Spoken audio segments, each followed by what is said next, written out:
we need to finish normal psychology mock exam.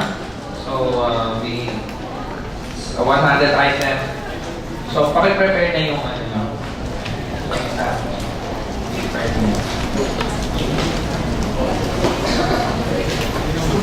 Okay, let's proceed. So, item number 1, psychological disorders are said to be atypical, unjustifiable, and maladaptive. So, maladaptive means, alin dyan yun? So, automatically just match which of the items will coherently match with the term maladaptive. It's letter A.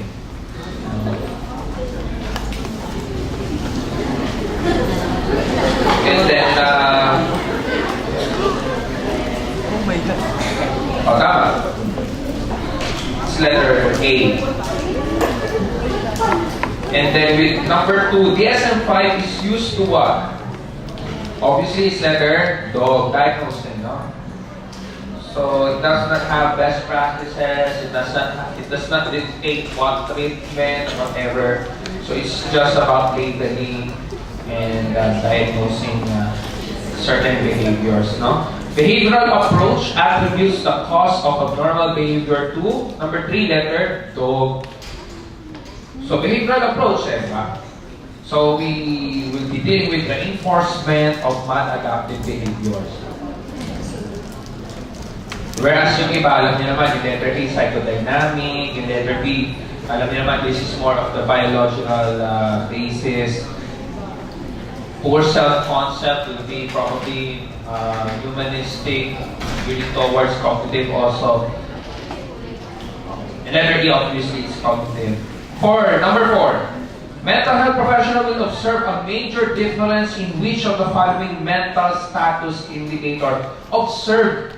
Diba, remember with the MSE, there are things that's being observed, there are things that's being asked. So, if observation, dapat ang sagot nyo as simple as letter A, appearance. Tinitignan nyo lang yan eh.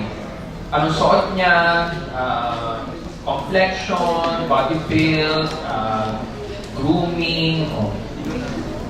Number 5, the best way to ask or assess the working memory is to what? Number 5, working memory, letter C, perform a task. Remember, it's working memory. Okay? Whether the person or the patient can do a task or follow an instruction. So that will be letter C. It's more about executive functioning, di ba? Pakandalito kayo ha. Number 6, the mental health professional is asking his client to describe similarity between weighing scale and ruler. Kapag similarity between weighing scale and ruler, ano tinatanong dyan? Abstraction, di ba? So dapat yung judgment choices mo dito, walay na, no? Hindi na letter A, hindi na letter B. Pero pipilian na lang ang B at C. Ang tanong, valid inference regarding the client's answer. Ibig sabihin, alin dyan ang good abstraction? Or alin yung tamang, assessment natin regarding abstraction. So, ang sagot sa number 6 ay letter C. Poor abstraction when client demonstrate concrete thinking. Obvious naman, di ba? Mali yung letter boy. Kasi sabi niya, good abstraction kapag nagkwento na lang siya tungkol sa ruler at weighing scale. At weird yun. Tangentiality yun. Di ba? Lalo hindi good abstraction. It's letter C. So, tinatanong dito, ano yung tamang assessment natin about the idea of this questioning, no? So, given na line of questioning na to is assessing about abstraction, ano yung tamang assessment natin about abstraction? So, letter C ang sagot. Number 7, severity of depression is better assessed by use of the clinical assessment tools. Severity of depression ang kailangan mong i-assess. So, dapat ang sagot mo, letter to psychiatric rating scale. Kasi it's the only one that can what? Quantify the depressive symptoms. Kaya yun ang use ng psychiatric rating scale natin, di ba? Nabanggit ka na yan sa inyo nung nagturo tayo, di ba? Kasi sa mental status exam, kung pwedeng sabihin, oh, malungkot ako, kamusta po kayo ngayon? Ang mood niya, malungkot siya. Kita mo naman, sa affect niya, malungkot siya. Pero, how severe, hindi mo alam. Diba? You need to quantify. Psychiatric rating scale ang kailangan. Number 8, in learned helplessness model. Oh, we're explaining already certain behavior here. Depressed people, anong ginagawa nila? Letter A. Cannot do something about their situation. Diba? Yan ang learned helplessness. Nasanay na silang pag-fail. Kaya wala na, ayaw na nilang, they feel helpless already about the situation. Number 9, central to early psychodynamic explanation of depression is the notion of, number 9A, loss at the unconscious level. So sabi nila, sa psychodynamic explanation, may depression kasi, anong nangyayari? Na-reactivate yung previous na loss. Reactivated loss, yun yung parang tawag nila doon. So, a certain situation now, or in the future, can reactivate that loss. Kumbaga, mapapaalala niya sa inyo kung ano yung mga previous losses and failures nyo. And that can make you feel depressed. Okay? And we know that the other items in number 9, like letter B, disordered thinking patterns, that's cognitive. Letter C, lack of positive, behaviorist yan, regression. Yung letter D, although psychodynamic, but it does not tell something about depression. Hindi siya yung tamang way to explain it psychodynamically. Kaya mali yung letter 2. Okay? Number 10, terms such as mild, severe, in remission, and recurrent. Anong tawag dyan? Letter?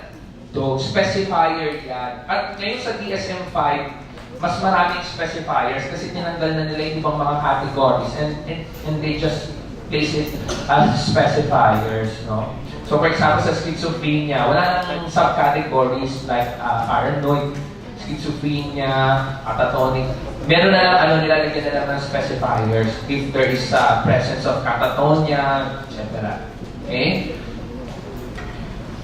So, sabi nga nila sa DSM-5, mas kumonti yung diagnosis, pero mas dumami yung specifiers. So, you can check the cross comparison between DSM-4 and DSM-5 later on. Online is available if I'm not mistaken. You can check. Okay? Number 11, the theory that depression stems from negative view of the self, the world, and the future. Ito yung cognitive triad, di ba? So, dapat ang sagot nyo, letter, cognitive. Cognitive triad of depression ito. Number 12, term organic. Regarding psychological disorders, traditionally referred to what? Number 12, letter C, brain damage or dysfunction.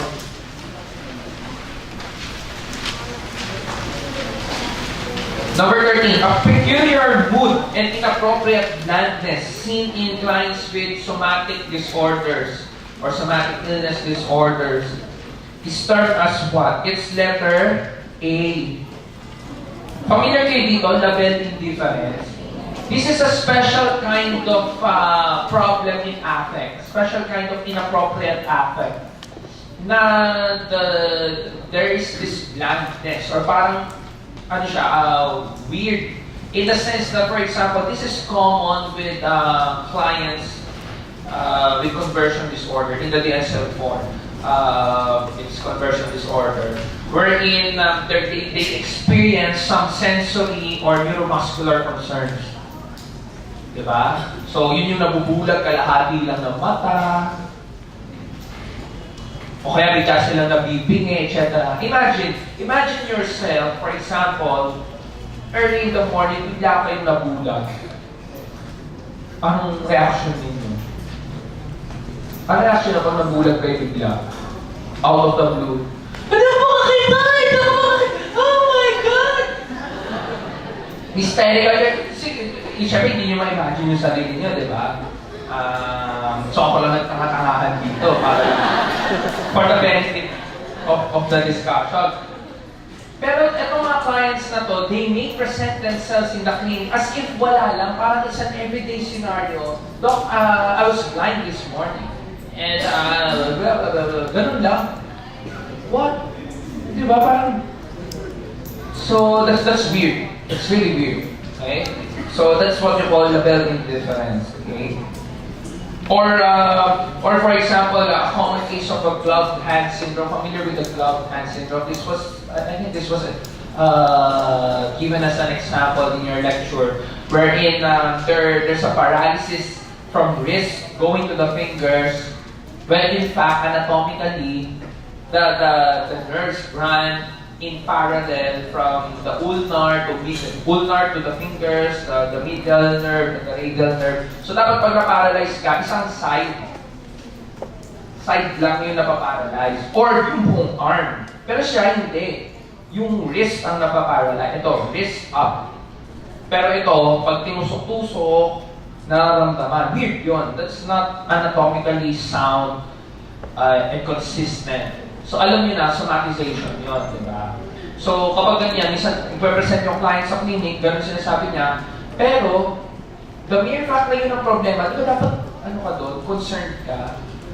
Pero siya hindi, parang kinuwento lang niya, na manhid to eh. Tapos may mga kinukwento pa siyang iba, ganun. It is as if parang hindi naman niya iniinda yun, pero problema niya yun actually.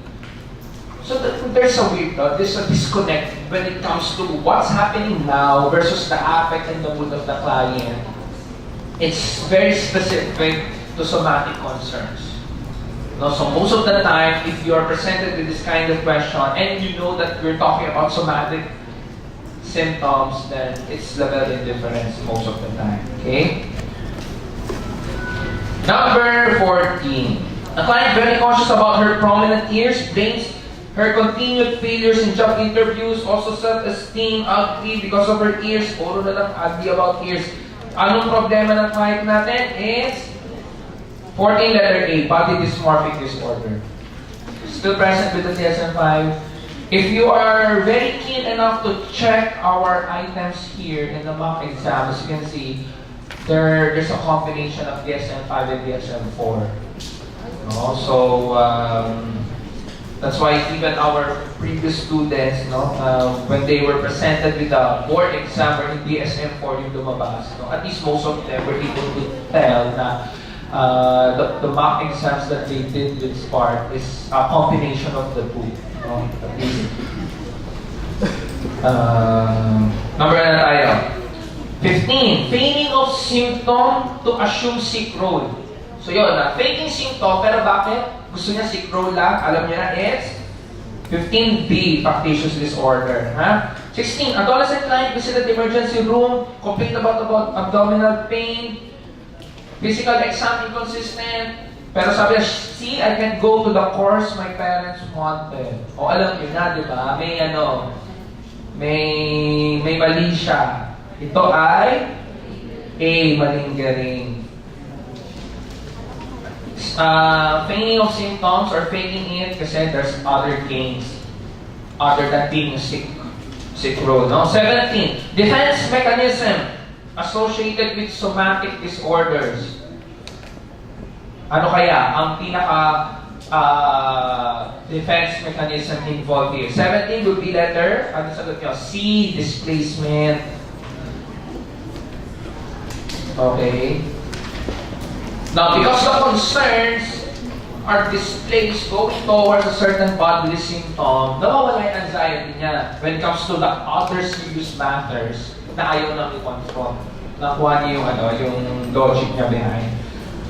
18. The expression of symptom leads to primary and secondary gains. Are you familiar with the terms primary and secondary gains? Okay. This is very specific to people who are showing somatic concerns.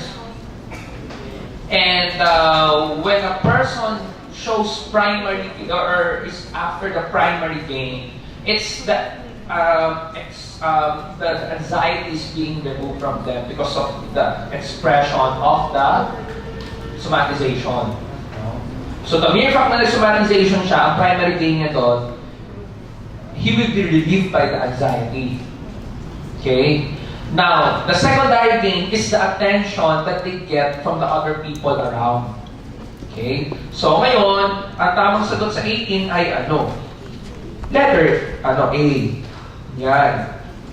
When the client catches attention from other people around. That's secondary gain. Mali yung letter boy. Kasi yung letter boy, dapat primary gain yan. Kasi yan yung pag na-relieve yung stress because of showing somatic concerns o somatic symptoms, yun. Primary gain. Yung letter C, ano problema dyan? Consists of love and feelings of belongingness. Probably this is more related to secondary gain. Diba? Kasi nga naman yung mga tao sa paligid mo makikisimpatya sa'yo. Diba? Bigla nagbabati-bati yung mga tao sa pamilya ninyo dahil may sakit ka. Diba? Letter D. When they are able to manipulate others using their symptoms, this is also secondary gain. Diba? Dahil, okay, may sakit ako, you need to take care of me. Bili mo naman akong ganito, ganyan, etc. That's secondary gain. They get attention or benefit from other people because of their symptoms. Okay? Malinaw na yung difference between primary and secondary gain. And proceed tayo next. Number 19, there's a case. 22-year-old male brought to the acute unit, marked psychomotor agitation, and you know what a psychomotor agitation looks like. He was shouting and tells stories about different people, plot to bring down the government. The tentative diagnosis of schizophrenia was made. Manifestation denotes positive symptoms. Ang haba-haba ng case, positive symptoms lang naman pala tinatanong. 19 is A.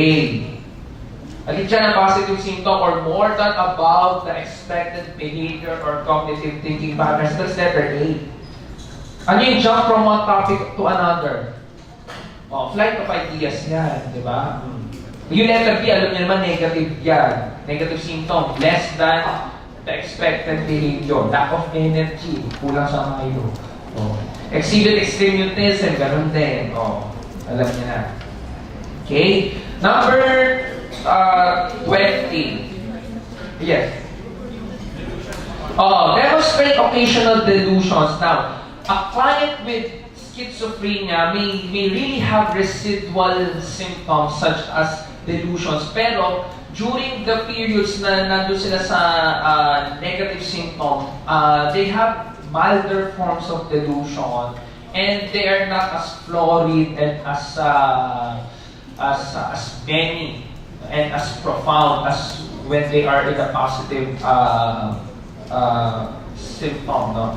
So, most of the time, delusions are treated as positive symptom. That's correct, no? Pero kapag nandito na tayo sa tipong occasional or parang residual na lang, panakana-kana lang, yung bang lumalabas lang pag nag-usap na kayo ng mahaba. O kaya yung hindi mo makategorize yung delusion niya, pero parang alam mo, bakit gano'n siya mag-isip? Bakit? Ano yun? Parang gano'n. Pero hindi mo naman makategorize talaga kung ano siya, broadcasting or whatever. That is what we call occasional. Parang the way they think is rather concrete and so that will be more negative in nature, no? As a show of concrete thinking, no? So between A and B, it will be letter A that is more profound in nature and the best to answer in this scenario, okay? So 19, it's letter A. Nakikita ko yan sa mga patients namin minsan parang pag na-admit sila, talagang hindi mo na sila kailangan kausapin, dadak na lang sila ng dadak. O kaya minsan magtatanong sila sa iyo, tapos kung ano-ano tinatanong, alam niyo puro delusion. Tapos kapag nag-take na sila ng medication, more about a week or two, and then some series of psychotherapy, okay na sila. They're functioning well, they can talk, they can sustain certain conversation as if wala silang symptom. Pero pag lumalim na yung usapan nyo, yung mga tipong tumagal na ng 5 minutes, o kaya napag-usapan nyo na yung mga sensitive topics na hindi dapat pag-usapan pa, doon na, bigla parang makikita mo, bakit may ano ulit siya? Parang off yung idea niya about sa nanay niya, gano'n. Yun yung occasional delusion. that will be more residual in nature. Okay? 20.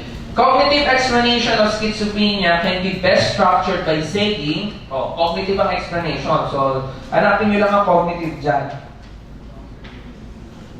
Or the best answer will be letter toy. No? Incongruence with reality and judgment. So, delusion and hallucination na lalabas. And this is actually the key concern in delusion and hallucination. Poor reality testing, di ba? Alam niyo naman yung letter A kung ano yan, mga past conflicts, di ba? That's like the dynamic. You know letter C, own feelings with that of society. Probably somewhere between humanistic and psychodynamic as well. No? And even letter D, no? Brain with seat of cognition, etc. We're talking about biological basis here. 21. The past 3 months, Tom's speech has been gradually deteriorating, becoming incoherent, exhibiting purposeless, stereotype behaviors, not extremely active. These symptoms not extremely active. What phase of schizophrenia? So ito, makikita nyo ang client pasimula pa lang. No? And you can see that there are some abnormal behavior underway, pero it's not as active kasi yun ang nilagay niya. It's not extremely active. We're talking about what? Letter 21, prodromal phase. So we're talking here about the progression of illness or the phases na kinakaharap ng client when regards to a certain psychological disorder. So you have a symptomatic phase at the start where you don't have symptoms, everything is okay. No? And then during the time that there is this initial symptoms, yung mga early symptoms, early signs and symptoms natin, na hindi pa siya diagnostic, okay? So it will not qualify yet, no? Or probably it will not be a complete syndrome of plethora of signs and symptoms to qualify in the DSM-5. Pero, meron ka ng mga early signs and symptoms, no? So for example, in schizophrenia by research, and even with our experience with our clients, most of the time hindi sila makatulog. So those who are relapsing, for example, to schizophrenia, ang una nilang symptoms, actually hindi lang sila makatulog. Ganun lang. Hindi naman schizophrenia yun, di ba? Minsan kayo hindi kayo makatulog. O kaya minsan parang nahihirapan daw sila mag-isip, parang ang dami tumatakbo sa isip nila. Yun, ano na yun, di ba? It does something about the thought process already and even content.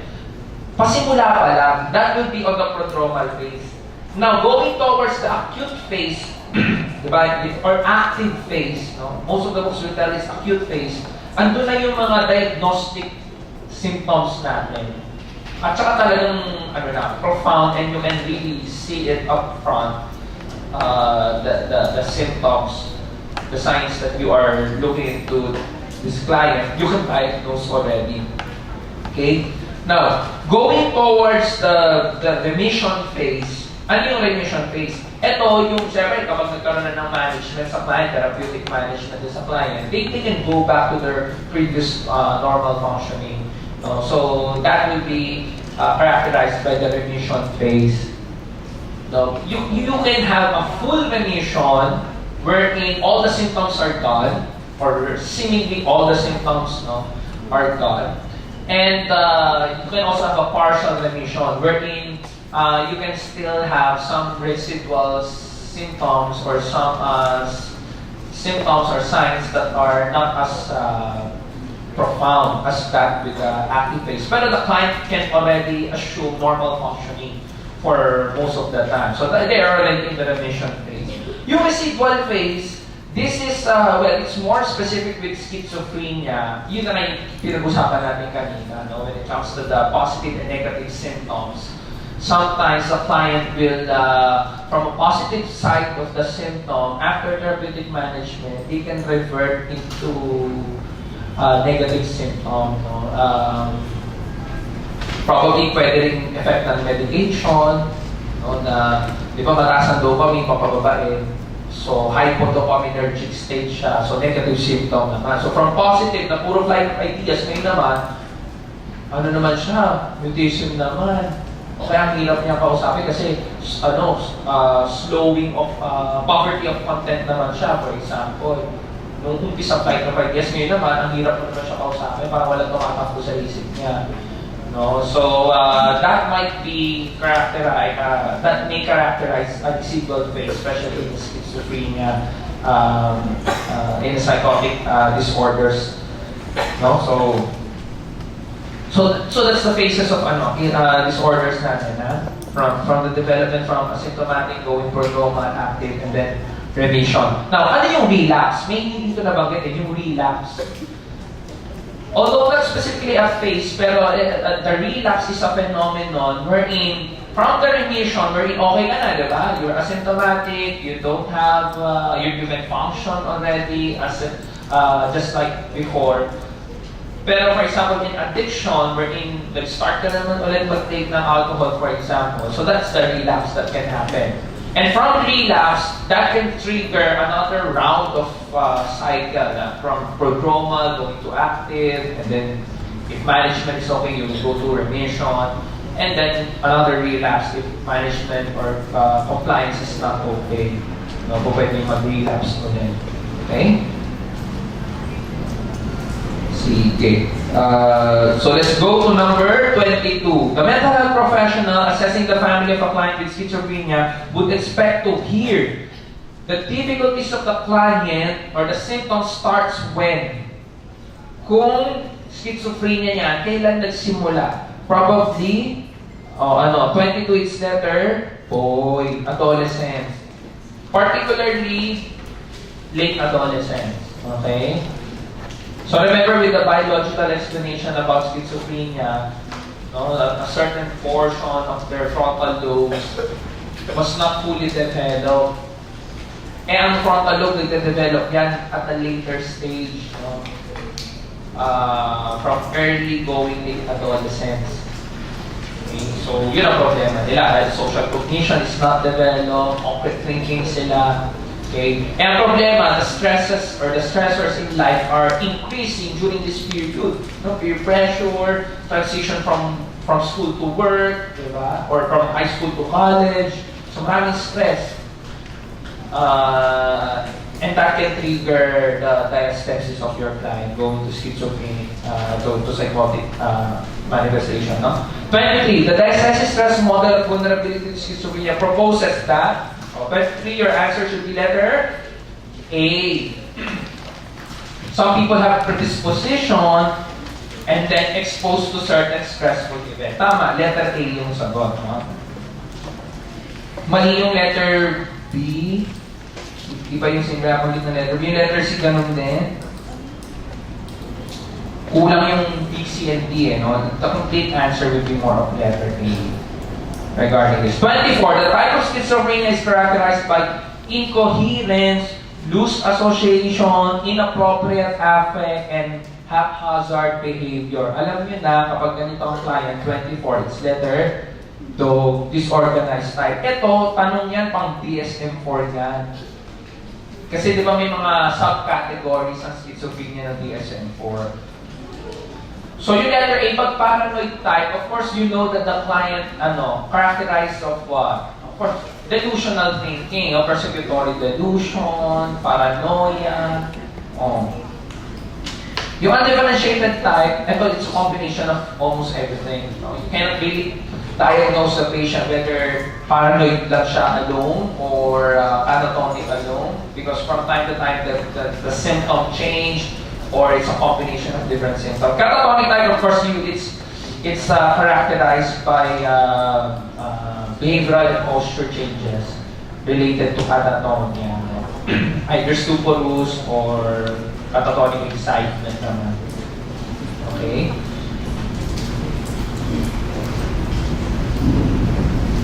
So, let's proceed with number 25. Client with schizophrenia sees a group of visitors sitting together. Sabi niya, I know they are talking about me. So obviously, 25 letter, Boy, ideas of reference. Hindi mo practice na natin yung ganyang delusions previously. Okay. Situation is Mrs. PR, plagued by numerous thoughts she considered unnecessarily obtrusive. Oh, ito, may mga tema na alam niyo na kung ano tumatakbo sa case na to. Every time she saw a clock tick, she can't help but utter some prayer or chant. No? She has disturbing thoughts about anything related to time. Diagnosis of OCD was made. Not true, hindi totoo. About obsession. Obsession lang, ha? Oh. Ano sagot nyo? Number 26. O, isa-isahin natin.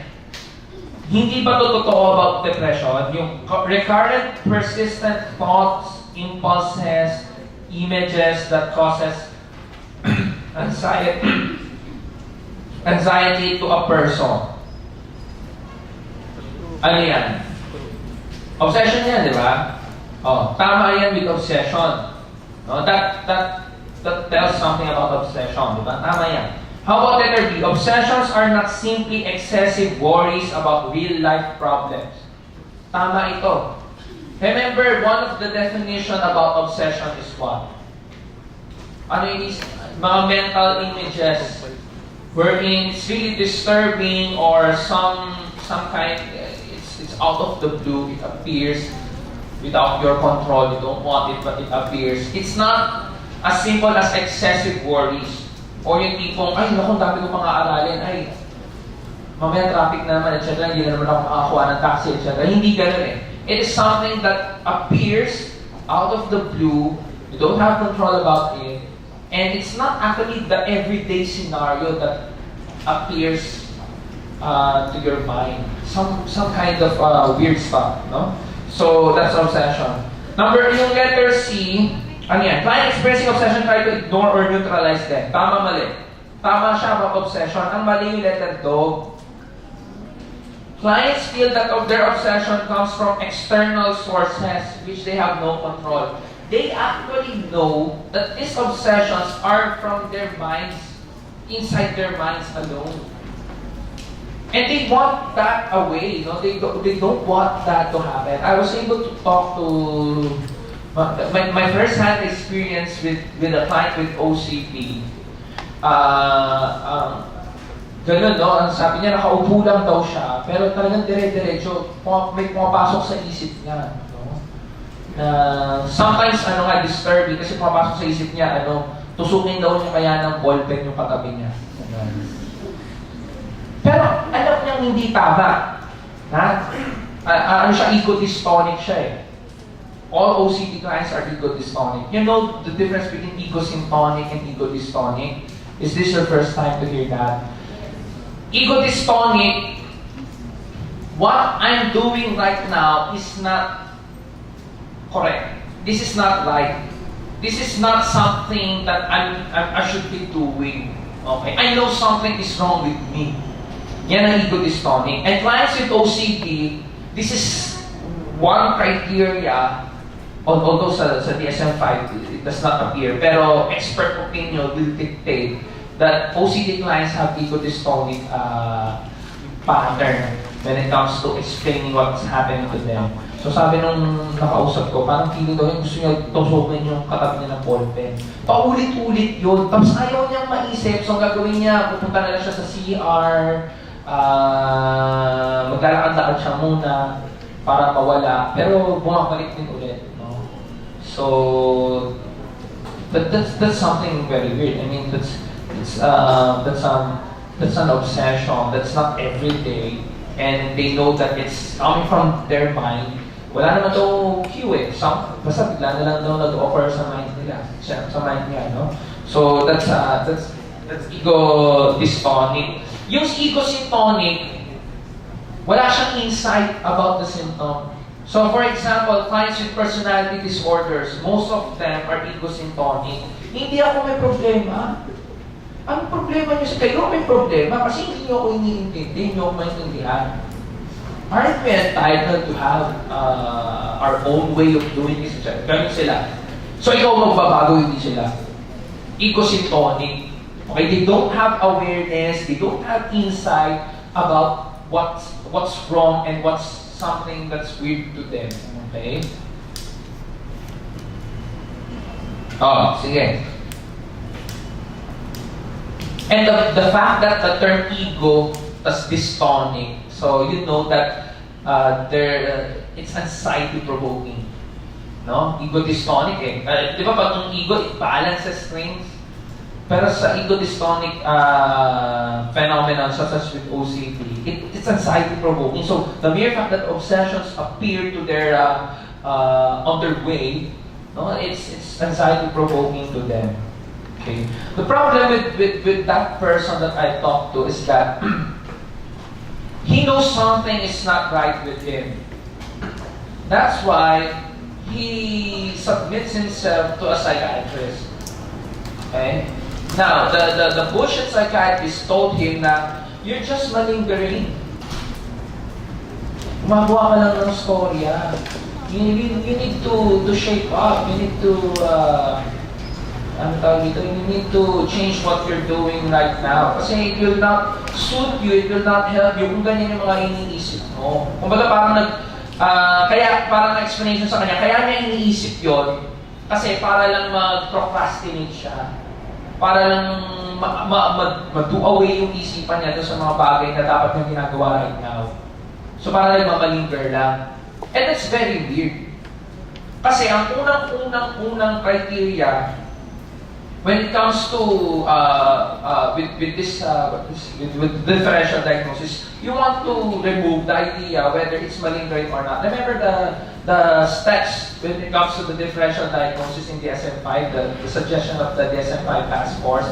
So the mere fact that this patient really knows that there's something wrong with him right now, and the fact that sabi ko sa kanya, do you have anything in mind that will benefit you if you are in this situation? Kasi di ba yung malingering, ganun dapat ang line of thinking mo eh. Kasi kung pinapeke mo lang yan at malingering, dapat meron kang benefit. Sabi niya, wala eh. Naguguluhan nga ako eh. Hindi nga ako makapag-focus sa school, etc. dahil dito. I don't have actually any benefit. And I know there's something wrong with me. Hindi ako mag-iimbento. Hindi ako mag-spend ng ito pa yung sabi ko sa kanya. Sabi ko sa kanya, tignan mo. Hindi ka gagastos ng pera, pupunta ka sa psychiatrist para lang patunayan na nagmamalingering ka. Kasi yung tao nagmamalingering, basta makuha lang yung gusto niya, doon lang lalabas yung symptom. Eh, tignan mo, tayo ngayon, nag-uusap tayo, di ba? Ano benefit mo given na mag-invento ka na may sakit ka sa harap mo? Wala eh. Di ba? So people who are doing malingering, although this is not diagnostic, but expert opinion will tell us, yung tao nagmamalingering, hindi forever yan, hindi sa lahat ng panahon nagmamalingering. Pupunta siya sa Jollibee, tapos papakita siya na meron siyang sakit niya. Hindi eh. Magpapakita lang siya may sakit doon sa mga taong involved na kung saan alam niya, mababalidate na may sakit siya para makuha niya yung gusto niya. Like for example, may diarrhea ako sa nanay lang niya, para hindi siya pumasok. Pero sa kaibigan niya, wala. Nakuha niya yung point. So the mere fact na ito talaga, sinabi niya, I'm really disturbed. So sabi ko, you know what happened there. No? The psychiatrist was not able to give you the best advice regarding your concern. So yun. He was able to try with this symptom naman. There was management that was done. So that's a good thing, no? So, yun, okay? Malinaw. Number ano ba tayo? 27. So malinaw na yung number 26 ha, it's letter dog. Okay? Not true. Kasi it's because of the external source. Dapat internal. No? Okay? Number 27. Difference between OCD and OCPD. Malinaw yan ha. Magkaiba yan dalawa. At ang pinagkaiba nila ay alin. Tama ba yung letter A?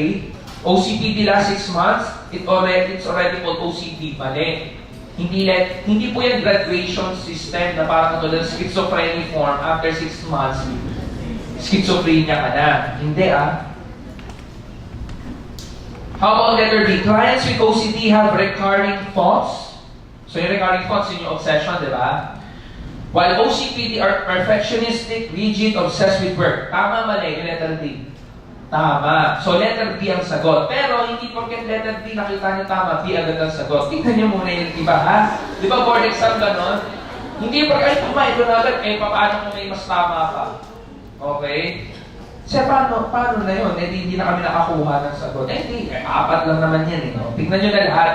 Anxiety is an essential element in OCD, while depression plays vital role in OCPD. Relatively hindi tama, no? Kasi, if you will look deeper into the core symptom or the core concern regarding OCD and OCPD, parehas anxiety. Okay? Kung mapapansin nyo. And mali rin yung letter dog, yung milder form ng OCD ang OCPD. No? Parang katulad din siya ng letter boy, yung letter A, no? Hindi.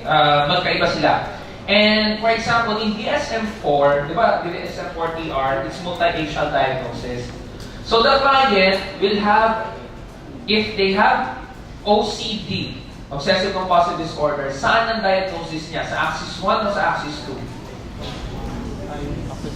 Kung OCD ang problema niya, saan ang diagnosis niya? Saan ilalagay? Axis 1 o axis 2? Axis 1, di ba? Kasi remember, axis 1 is all the psychological disorders except mental retardation and personality disorder. So, ibig sabihin, yung personality disorder na OCPD, saan siya ilalagay? Sa axis 2. Okay? So, doon sa multi-facial diagnosis, magkahiwalay yung kanilang axis labeling. Okay?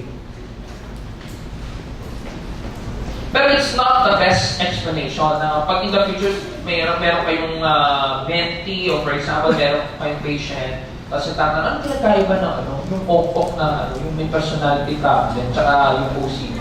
So sabi niya, ay kasi isa axis 1, isa axis 2. Wow, ano yun? Axis power, word what? It's not the best way to do. Remember, DSM-5, it's just labeling, it cannot give you explanation. The best explanation is what? You describe the phenomenon, di ba? So yung OCPD, it's about very rigid lifestyle or doing things. Ang OCD naman, they have more, they have concerns about those recurring thoughts and compulsions to do some things that's really weird or out of the blue. No, that's the layman's way of explaining the two. Between OCPD and OCP, sino ang ego syntonic? Ego syntonic. Yung OCPD, kasi sabi ko lang sa inyo, di ba mga personality disorders, ano yan, ego syntonic. So yung client with OCPD, alam niya na okay lang itong ginagawa ko. I should be doing this. This is the right way of doing my stuff. I will not settle for less. Tapos talagang gusto nila, perfecto yung ginagawa nila. Very rigid.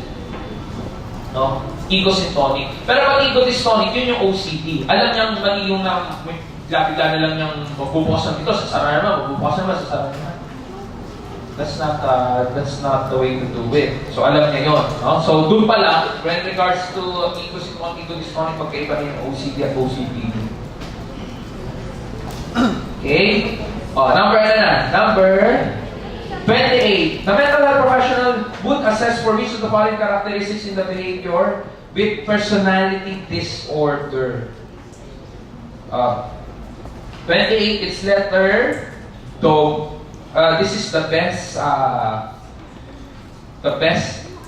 way to describe the whole personality disorders.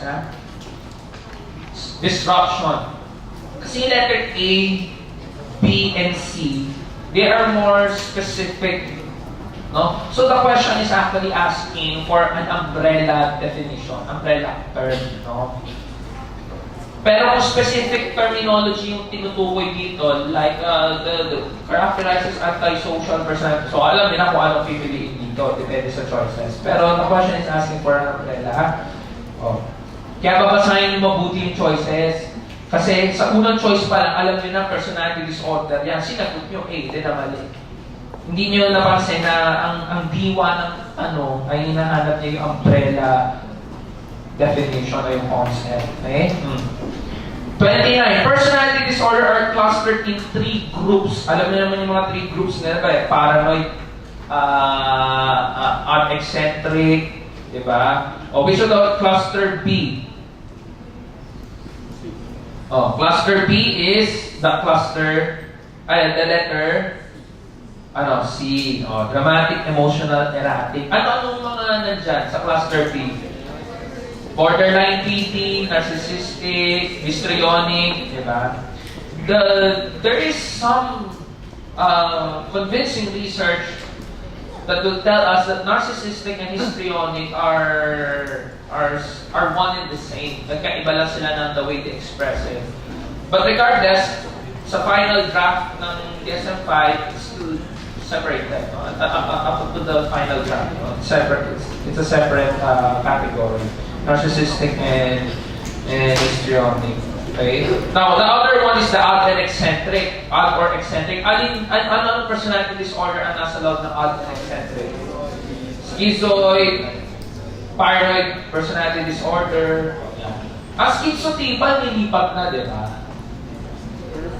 Nandiyan as a personality disorder. Pero may schizotypal na kasama pa doon sa schizophrenia spectrum disorder, no? So you can have a premorbid personality disorder going towards a full-blown psychiatric concern. Now, regarding the premorbid cases, there's correlation between having a certain personality disorder versus having a psychiatric or psychological disorder. So, sabi na, those who have personality disorders may have higher risk of developing psychological disorders later on simply because of their dysfunctional interrelationships with other people and the way they do things with themselves. And even there's a high, familial tendencies. For example, if a certain person in your family you have a relative with a personality disorder, then there's a higher tendency for you to have to develop a similar personality disorder or even a psychological disorder. Or if you have some family members with a psychological disorder, then there's a higher tendency for that client to also have a premorbid or a related personality disorder. Even with our clients, for example, if they present themselves, if the patient has some psychological concern, yung relatives may parang traces din. May parang premorbid something din. Okay, if not mas malala pa, no?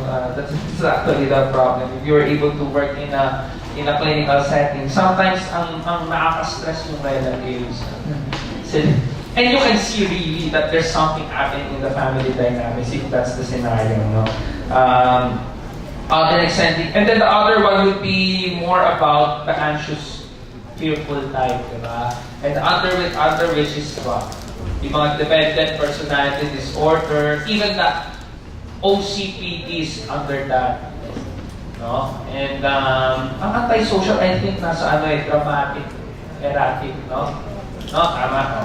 Now, the 3 clusters in personality disorders, if you will try to look deeper, it somehow mirrors the old categorization of mental illnesses, even at the time of the olden times. No? Remember the old categorization, yung neurosis, psychosis, and melancholia. Nakakaalala niyo yun? One of the fondest memory that I have during high school is that during our health education class, nung time ko noon, na matagal na noon, hindi pa kami K-12. That's MAPE, no? The Music, Arts, PE, and Health Education. Now, in the health education, they let us choose a topic to report in class. So I chose, for whatever reason, I choose to report mental health illnesses during high school. So, I consider that memory as one of the triggers bakit ako nandito sa ganitong field right now. Kasi during high school time, what I am geared or what I am positioned to do in college is actually I wanted to be a computer programmer. So during that time, I'm creating already websites, I'm doing programming stuff, etc. But for some weird reason, no, I wanted to. If there's something in the health topic that I want to do, it's more about mental health concern. So I reported that. Now, during my time, there's no Wikipedia. Okay, Google does not provide you anything other than addresses, contact numbers, some pictures ng NBA. No? During my time, ang pinakamagandang websites lang ay NBA. Kasi kumpleto sila with pictures, updates, news websites. Pero yung tipo maghahanap ka ng information sa assignment mo, o kaya may problema ka sa statistics, hanapin mo yung kung anong statistical treatment mo. Walang gano'n, hindi mo magagawa yun. No?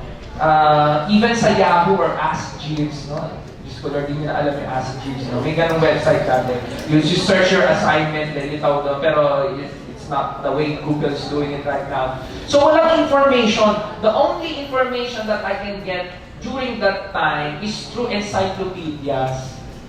Anyone who did their assignment using encyclopedia, yung mga 24 volumes. Ganyan, gano'n, di ba? Haba, no? I still have the Collier's Encyclopedia at my house. Version 1972 yata yun. And during that time, I'm using that 1972 version, siguro somewhere year 2003. And that's still updated. During that time, if you have encyclopedia, that's updated already. Unless you have Encarta, the CD one. So yon. Regardless, if you're using the Encarta by Microsoft that time, pag sinerch mo tungkol sa mental health concerns, ang lalabas walang DSM-5 na lalabas. It's the old categorization of neurosis, psychosis, and melancholia or depression. That's how they describe mental health illnesses. Now, reminiscing that kind of categorization or taxonomy, it mirrors the personality disorders, di ba? So regarding with neurosis, yun yung anxious, fearful type, di ba? And then doon naman sa psychosis, it mirrors the odd and eccentric, di ba? And then yung melancholia naman, it mirrors the dramatic, emotional, which can support, for example, in borderline PD, they tell that there is underlying depression, either as a root cause or as an outcome. Root cause kasi depressed siya, so mahirap hindi siya makaform ng tamang relationship, may problema siya. Or yung kanyang disturbance sa relationship with each other can result to depression. Either way, depression is present. Yung histrionic narcissistic, sabi nila, it's just a mask. They inflate their self-esteem to cover up certain losses and certain failures that they don't want others to see. Still, depression is the underlying concern. So, mapapansin nyo yung 3 clusters of personality, it still mirrors the old categorization if you want to play with the ideas. So, and the fact that you want to consider it as so old already. During my time, Yahoo is the search engine to put. Google is just, Google. Wakwens, mas maraming, plus the fact that Yahoo is offering a free email wherein lots of viruses are there. Hanggang ngayon, no? Don't ever use Yahoo Mail. It's really problematic. You'll get lots of spam and viruses.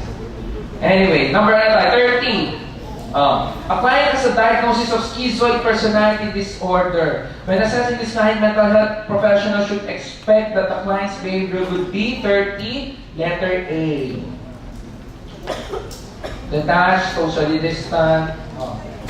Schizoid eh. Diba? Which of the following will be present in a client with borderline PD? So, nagbigay siya ng, ito medyo tricky. Yung mga ganitong klase na ba siyang tricky kasi isa-isa ninyo yung mga symptom na binibigay. Suicidal ideation, inflated self-esteem, unstable, alam niyo naman yung inflated self-esteem hindi related sa borderline PD. Diba? So, ang dapat yung sagot ay 1, 3, 4. That's letter C, 31 letter C. Yung inflated, di ba saan yan? Narcissistic personality disorder. Oh, 32. Mental health professional assesses the presence of which of the following etiologic factors that may explain dichotomous thinking sa clients with borderline PD. Ano yung cause niya?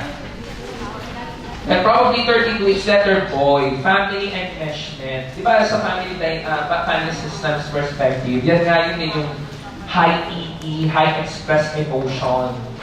So kapag ganyan may high expressed emotion, ibig sabihin there's a problematic communication patterns. So the characteristics of that communication pattern is there's some enmeshment, no? Parang overly involved, overcritical yung certain family member to each other. Okay? So that's a problem. Okay, 33. During assessment of a client with antisocial PD, the mental health professional will expect to observe that the client, 33, is dog, charming, above average intelligence, and they use that to what? To manipulate other people, to get into their way, to what they want to happen. Okay? There's an expert suggestion that was that's most of the time being suggested to novice mental health professionals. Yung mga bits of wisdom na napulot ko sa pag-duty ko sa mental health facility. For example, kapag may isang patient na pagdating niya parang masyadong komportable ka, hindi ganun eh, parang wow. Alam mo may problema siya, pero parang you're good with it. Parang it's really okay. Parang matakot ka kasi that person has some kind of magic that probably he was able to get, he was able to know how you will respond to him. Kaya ganun yung pinapakita niya to feed in and use it as a manipulation later on. That good feeling. Some clients with antisocial PD are very good with that. And I was able to experience that personally. Although alam ko naman na itong client na to will be doing manipulation. Pero the mere fact na na-encounter ko siya in real world, sabi ko, somehow may katotohanan yung ganung klase ng tip. So, I keep note of that. And then later on, siguro after mga 2 weeks, there's some issue inside the facility that of course the team, the healthcare team will not agree with the patient. So ay syempre may hindi magkapares ng idea yung healthcare team members tsaka yung patient. Doon na pangit na yung trato sa iyo. Lumitaw. No? So makita mo talagang kapag okay sa pananaw nila, kapag okay doon sa gusto nila mangyari, mabait sila. Pero pag hindi, doon na lalabas yung sad to say kademonyo ng ugali. Makikita mo talaga yung ugali. No? So that's something, no? So yun. And then another one is if you feel something is different, there's probably there's really a different thing happening. Especially with patients with mental health concern. Their symptoms, the way they present symptoms may be very subtle. Something that you cannot really fathom the first hand. Pero parang pag feeling mo may kakaiba, you explore it. Especially in this kind of industry, itong mental health na ito. Hindi ito katulad ng pneumonia na hinihintay mo yung ubo at sipon. No, hindi. Depression is very subtle. Diba? Kaya nangyari sa 13 Reasons Why, diba? Hannah Baker. Very subtle yung mga and very abrupt, no? For example, as simple as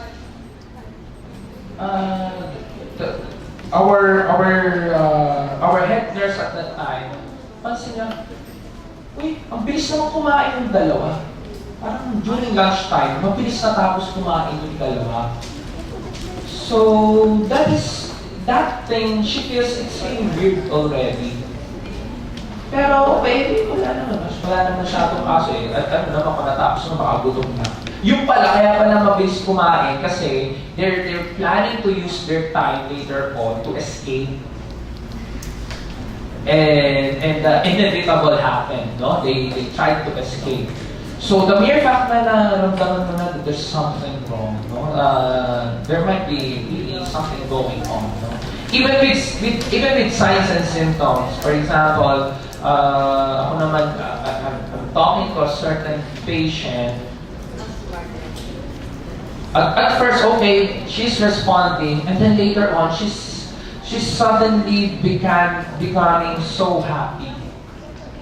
Yung nakikipag-usap sa sa'yo, pero parang, okay, sige, masaya. Pero di ba tayo, pag nag-uusap tayo, okay na yun, di ba? Na parang, pag nag-uusap tayo, pag nag-hit up na masaya, okay yun. Pero with these kinds of clients, you need to detect na ito, hindi to okay. Hindi, nati-trigger siya. Maya-maya, mga puro delusions na. Tapos tingin niya na sa akin, galit na siya. Oo, nag-escalate na yung emotions na. Tapos, ang problema, since these people cannot regulate their emotions, so na-overwhelm sila, that's stressful to them. So, ibig sabihin, yung changes ng pattern na pag-uusap nyo, if you're not able to take note of it, pwedeng maging symptomatic siya dahil sa'yo. Ikaw pa yung naka-trigger. So, kaya kailangan, konting changes lang sa behavior, medyo alerto ka, ano to makikita ko? Parang something is something. Di ba? So, anyway, that's a bit of wisdom that I want you to realize at least. 30 ano na tayo? 5 o'clock na eh. Hanggang 5:30 ko ano matapos natin sa 5:30? Ha? Para makaabot tayong 50. Kasi 30 po, ilan na lang naman yan. Ilang kwento ko na lang naman yan. 34. 34. The pre-morbid case of clients with antisocial PD will be what? Conduct disorder, di ba? Nasa DSM-5 for yan, di ba? 35. The client is being admitted to the inpatient psych unit. You determine which of the following must be present in order to be diagnosed with major depression. So, diagnostic criteria pinag-uusapan natin sa 35. Ang sagot ay A. Letter A ang tama. Bakit mali yung iba? Yun ang tanong. Yun ang mas magandang tanong. Remember with major depression, no? You at least 5 out of the 9 symptoms for 2 weeks straight. Hindi yung present lang para ka within 2 weeks. Hindi. Kailangan 2 weeks straight. Day 1, day 2, day 3 hanggang day 14. Yung sintomas na yon present or malungkot siya. No? Kasi minsan isang buwan ka ng malungkot, pero hindi naman lahat ng araw malungkot ka. No, parang 5 days malungkot, tapos dumating yung lola mo, favorite mong lola yun, favorite ka rin ako, masaya ka, 3 days, tapos umalis siya. Jadi syempre, ang lungkot mo ng ulit, 3 days, tapos after that, biglang may party sa school, so syempre kahit pa paano, medyo festive ang mood, medyo masaya ka. Kapag gano'n, for most often than not, malungkot ka, pero it does not qualify to the 2 weeks, so hindi siya major depression. Yun yung chronic depression na tinatawag. Diba? So, ito, kailangan 2 weeks straight. So, tama yung letter A. So, yung letter boy, hindi, it will not qualify to major depression kasi 2 years pa inintay. Diba? O, same with letter C, loss of appetite. O, baka may diarrhea lang, di makakain. O, even letter T, 1 week kulang. So, kumbaga, makikita mo, tinatanong sa ATCM duration, diba? So, dapat alam mo yan. 36, psychodynamic explanation for major depression. Psychodynamic hinahanap. So, alin dyan sa choices? 36, letter, boy. Previous concern arises again because of certain stressful event. Oh, letter A, alam nyo, it's behaviorist. Letter C, alam nyo, it's cognitive explanation. Okay, number 37, the client with major depression verbalized, I always feel tired and work seems boring. Every day is not like before. I have no reason to go on. Yan ay anhedonia and abolition. Tama, no? Lack of motivation. Kasi anhedonia. Remember, anhedonia is one of the two major criteria sa depression. 5 out of 9 symptoms, one of which is either anhedonia or depressed mood. No? At diagnostic yung dalawang ano na yun. Anhedonia and being sad mood, it's already leading towards depression. Tapos supporting role yung iba pang symptoms yung tatlo na kailangan. Oh, 38. When assessing an adolescent client for depression, it is most important for the psychometrician to recognize that depression in adolescent is often masked. No? Letter 38 is letter boy. Remember, yung mga criteria natin sa DSM-5, those are adult criteria. Okay? Please remember and take note of that. They are most of the time applicable to adults. For adolescents and more so with children, iba ang symptomatology. And most of the time, they are masked. Most of the time, iba yung symptom. Depressed yung bata, pero ang symptom niya tantrums lang. Bakit? Hindi naman niya pwede masabi, I am anhedonia. Hindi! Hindi niya masasabi yun eh. Hindi nga niya pakaya express yung sarili niya, kaya siya nagpa-tantrums. So the mere fact na yung bata tantrums, probably there's something going on. Or for example, there are some changes in their behavior. For example, ayaw nilang gumawa ng assignments, whatever. You check kasi baka may nangyayari na sa school, di natin alam. Okay? And more so with the adolescents. Most of the time, adolescents will be just irritable, or they will be hard to alam nyo naman yung concerns with adolescents. That might already lead to something na hindi natin alam. No? It might be depression. It's masked. No? And for example, here, ang pinresent niya, ang pinrovide niya example, aggression. So, kumbaga, yan ay parang displacement of their anxiety or their current concern. Diba? Kaya sila naging aggressive or shouting at their parents out of the blue. So, yun, ha? 39. If you have the DSM-5 na maliit na manual, yung desk reference. So, the DSM-5 desk reference, puro criteria.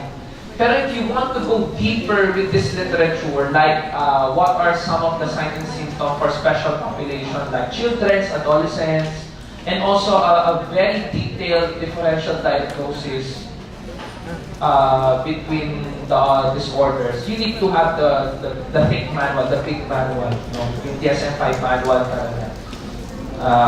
Nandun lahat. No? If you want to go deeper in your clinical careers or if you're doing research, you need to have that. Okay? 39. When responding to the client asking about dysthymia, the psychometrician should state that depressed mood needs to be at least what? Ito yung 2 years, 39 to. Most often than not, malungkot siya for 2 years. Ito yung chronic depression, yung persistent na depression natin, no? It does not qualify to major depression, no? Number na tayo? 40 hanggang 50, tapusin na natin para kalahati, no? Miss MD, a college student, frequently with her new friends drinking sprees, tries to do or use ecstasy. Based on the information, exhibiting which of the following? She is exhibiting substance abuse, 40 boy. You know the differences between abuse, dependence, intoxication. Alam pinakaiba-iba niyan? Sige. Pag abuse, you're using a substance more than what is allowed by the law or what is allowed by your physiology or your recommended dose. Okay? So sir, ibig sabihin sa coffee may substance abuse. Pwede. No? Kung nakakalimang Starbucks ka na venti, di yaman mo. No? Pero grabe rin ang ikaw na may yaman. Pero grabe rin ang kabog ng dibdib mo, no? Eh, di ba, ang recommended, ano lang ng coffee, I think 3 cups yata. No, 3 cups na, 2 to 3 cups na lang, ano na eh, it's already gastric irritant, no? So there can be substance abuse, but not all substances is addicting, di ba? So the one that can lead to dependence are those that can be addicting. And you still have a criteria for substance dependence, okay? So, for it to be qualified as substance dependence, ano ang meron? Ano ang hinahanap natin? Sir, basta gamit ng substance. Hindi lang yun eh. No? There should be a criteria. Anong criteria natin? One is, there should be what? Tolerance to the substance. You know the idea about tolerance, di ba? Oh, tolerance, more than the previous amount before you can get to the intended effect. So, kung gusto mo euphoric feeling, dati isang hit-hit lang, okay na. Ngayon, maghapon ka na humihit-hit, wala pa rin clouds. So, yan. Problema yun. No? Tolerance yun. Ganun din sa alak, no? Isang shot lang dati, okay na. Ngayon, kalaban mo kasi, pangalan nito, yung maganda, lagi lasing sa TV. O basta yun, wala. Yung gawa ni Baste, si Alana, o diba? So, tolerance yun. Aside from tolerance, ano pa? Withdrawal symptoms. Oh, syempre nandun ka sa heightened feeling, no? Or effect. Once that the substance is removed to you, or you were not able to take again the substance, no, magkakaroon ng feedback, no, and the reverse of the euphoric feeling will happen, no. So more about dysphoria. So for example, you have the major criteria of the substances, no? Yung mga stimulants natin, saka downers, diba? Remember that? Stimulants and depressants. Kapag stimulant, syempre, ang intended effect niya, your sympathetic response is what? Heightened, no? Euphoric feeling, etc. Pag nag-withdrawal symptom ka, pag nawala yung effect ng gamot, ay nawala yung substance sa'yo, so the withdrawal symptom kicks in, kabaligtaran naman. No, you feel depressed. So, for example, sa alak naman, ang alak is technically anxiolytic. Ibig sabihin, it can depress or tone down your mood and anxiety. Pag nag-withdrawal symptom ka naman doon, stimulated ka naman, irritable ka, masakit ang ulo, mainit din ang ulo. So, ganun, no? So, withdrawal symptoms. So substance dependence, you need to have tolerance, you need to have the withdrawal symptoms, and you also need to have this psychological dependence. Yung feeling mo hindi ka mag-perform well if you don't have the substance. O feeling mo hindi kompleto ang buhay mo kapag hindi ka makasya, kahit isa lang. Okay? So, mahirap yun. Diba? O yung iba, yung bang, ay, para maging mas confident ako sa harap ng client, kailangan, inom muna ako ng alak, kahit isa lang. So yun, psychological dependence yun. So that's substance dependence, okay? And I think each of the substances will still have their own specific criteria, so you need to check with the DSM-5. No, during that, if you assess a client. And at the same time, remember the differential diagnosis that we had previously.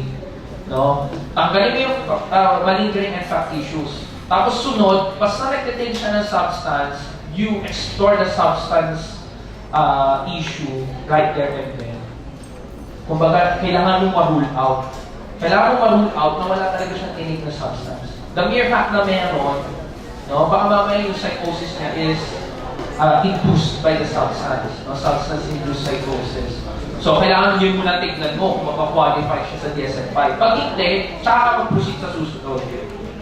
So, kumbaga, may mataas ang affinity to diagnose a certain psychopathological behavior if there's a substance. No? Mataas ang affinity niya to be diagnosed within the substance-induced criteria. So you need to check with the DSM-5 which of the criteria will have the best fit. Okay? Number 41. Ano na lang, ilang kempot na lang ba? 41. Peer pressure, influence in taking illicit substance falls under which risk factor? 41. A. 42. The high feeling that is being experienced. Ito yung euphoria. Ang problema, kapag sumobra sa euphoria, pwede rin maging dysphoric yung feeling, no? Yun ang problema. And then, of course, the reverse of it is sported. And you know synesthesia? You're familiar with synesthesia, the term synesthesia. This is, the best definition here is blending of senses.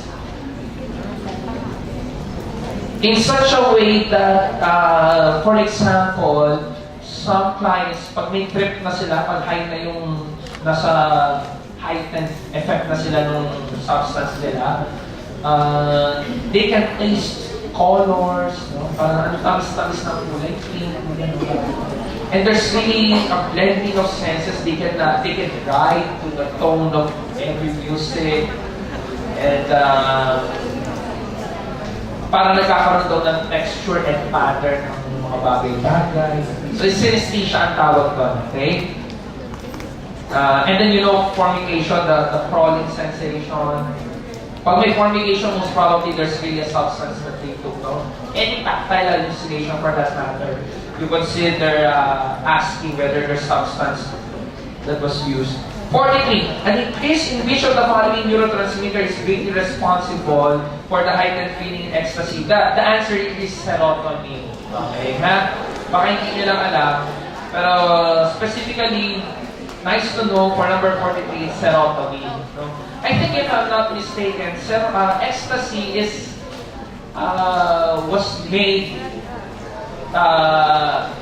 in the effort of creating an antidepressant. Kaya lang, there's some side effects, not good side effects. Hindi good ang clinical profile niya. So, na-ban siya, prohibited siya. Pero, nag-leak out eh. We don't have a way to control it. 44. Increase in appetite observed in clients taking which of the substances? Marijuana. Letter C. Okay? Alin dyan yung decrease ng appetite? Shabu, oo, amphetamine. Yan yung mga nasa Bangkok pills. Diba yung mga nagda-diet pills? Tapos biglang masusugod sa ospital kasi magka-cardiac arrest na kasi nasobrahan ng diet pills. Yung pala yung diet pills na yun, hindi naman FDA regulated, walang FDA approved. May shabu pala. Yun. Kaya yung itsura niya, hindi siya nagugutom pero dilat na dilat yung mata, exercise ng exercise. Yung pala, yung diet pills na ininom niya ay mayroong amphetamine-like substances. Okay? Ang marijuana naman, there are medical uses of marijuana. Diba? There's a lot of medical use of marijuana if you want. For example, sa mental health disorder, clients with anorexia nervosa, kasi di ba ayaw nila kumain? So some of the medical treatment na pwedeng gawin sa kanila, bibigyan sila ng marijuana-based medication para mag-increase yung appetite. Okay? So, remember those things. Number, ilang item na lang hanggang 49. Kabitin pa yung Di ba hanggang 49 na? That's another case. Mrs. F.H. was deathly afraid of gaining weight, afraid of eating even a little would cause lose control or turn into pain, etc. Sinugod na siya sa ER because of chest pain. No? Distinguishing whether client may have anorexia or bulimia, the mental health professional should recognize the following present only to anorexia nervosa clients. 45, it's actually dope. Ay, wait. Present only. Dog nga. Kasi yung binge eating present only to bulimia. We're talking about present only to anorexic client, anorexia nervosa client. Okay? Now, ganito. Bakit paano malalaman yung delayed psychosexual development? Okay, so ang kailangan syempre i-assess. How do you assess that? Of course, when it comes to the physiology or body, the body build of your client, parang alam mo puberty pa rin siya. Pero we're talking about an 18-year-old client. Pero parang kapatagan pa rin ang itsura. Tapos alam niyo the hips are not developed, etc. Bakit ganon? We want to ask, bakit ganon? Kasi the clients have global malnutrition. Kaya hindi nagde-develop.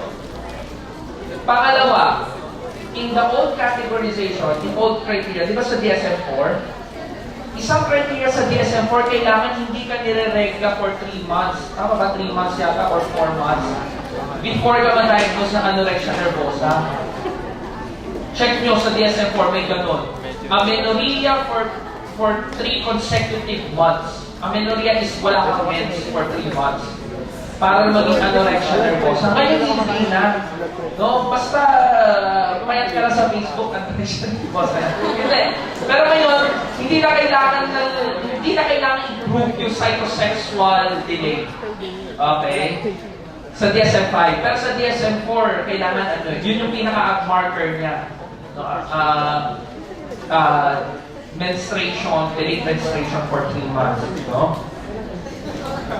Siya pwede bang decrease blood pressure sa anorexia? Oo, kasi nga, hindi ka alos kumakain eh. Sa bulimia, pwede rin ba? Pwede rin, kasi nga, may din silang malnutrition of some sort. No? Even constipation for both ways. Eh siya, di ba nag-laxative? Bakit magko-constipation? Pag lagi ka gumagamit ng laxative, nagkakaroon din ng feedback yung katawan. Nagko-constipate naman. Okay. So, gulay lang katapat. Which of the following is present when bulimic client does purging? Actually, ang gustong hanapin ng question na ito, explanation doon sa phenomenon, no? 46 is letter A. There's feeling of guilt or unworthiness. So, ang psychodynamic explanation daw ng clients with bulimia, they have some ambivalence when it comes to the concept of care. Ang concept of care, di ba, being developed during the trust versus mistrust, during the oral phase, di ba? So, equated nila yung idea na kumakain ka sa care. Kasi pag pinakalagaan ka ng pera ng magulang mo, pinapakain ka. Sila hindi na-form yung tamang association with that. So, there's ambivalence with regards to the idea of care. So, sila, kain, sige. Pero later on, they feel na hindi nila deserve yung care na yun. They don't deserve the food or the care that they're getting. So, they will purge, no? Of course, that's a very psychodynamic, psychoanalytic, nearing towards a very good novel. Pero right now, we know that there's a lot of things regarding bulimia nervosa. No?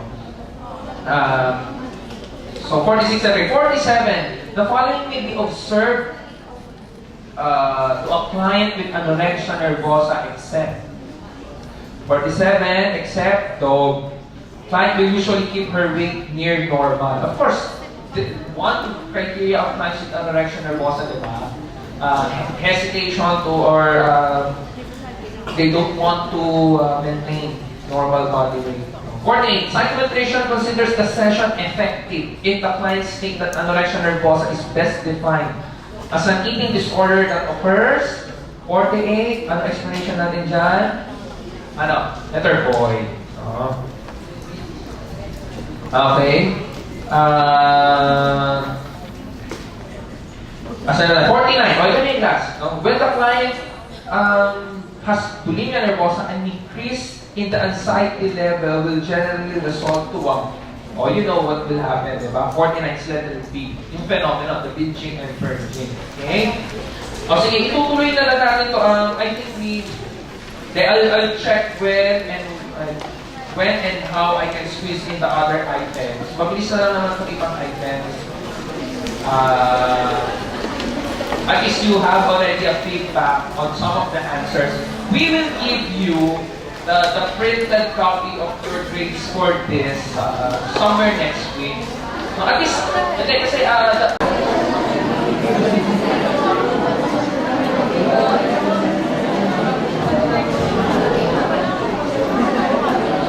okay, let's get back on track. Number na tayo, 40? 40, sige. So this is about substance use, right? Miss Emily, college student, frequently with her new friends. So based on the information, magamit siya ecstasy, di ba? So yun lang naman yung information natin eh. So 40 should be letter boy, substance abuse. No? Remember the difference between abuse, dependence, intoxication.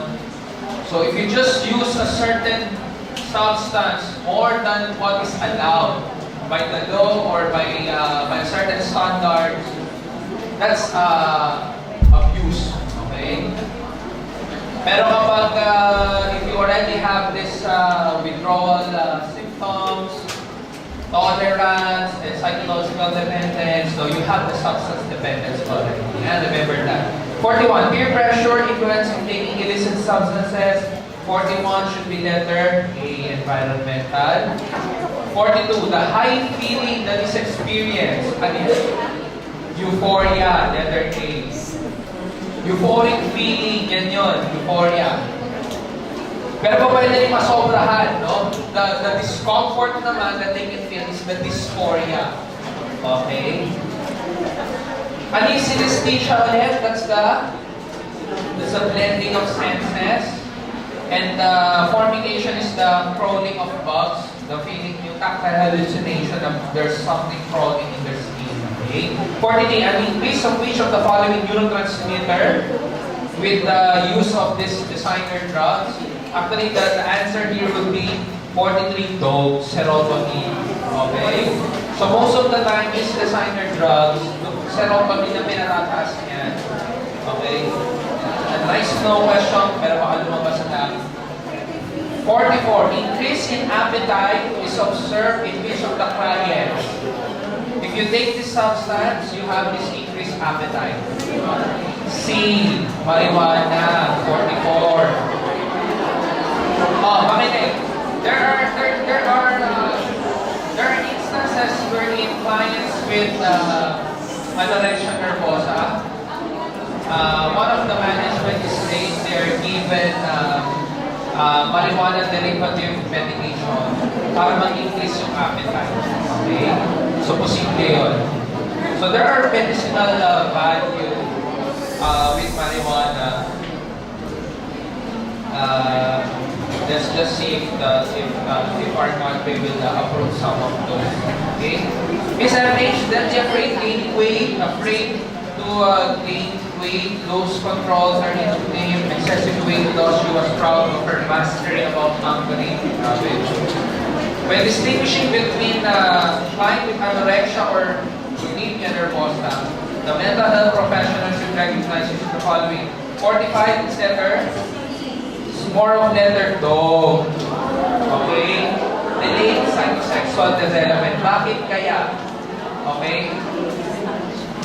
So, present only. No? So, mali yung letter A kasi hindi naman ano yan. Present. Yung letter B, mali din. Kasi pwede rin naman magkaroon ng constipation times with bulimia, and most of the time, they have also diarrhea, of course. So, present only those kinds of yung decreased blood pressure, pwede rin magkaroon ng concern ng clients with bulimia nervosa if ever they are nasobrahan yung kanilang purging episode, lalo kung nag-induce sila ng enema. You know, enema na pag-i-induce sila ng episode ng bowel movement nila. So, it's more of letter dog. Because of the global malnutrition, no? Talagang extreme malnutrition ito, so their sexual development is also affected.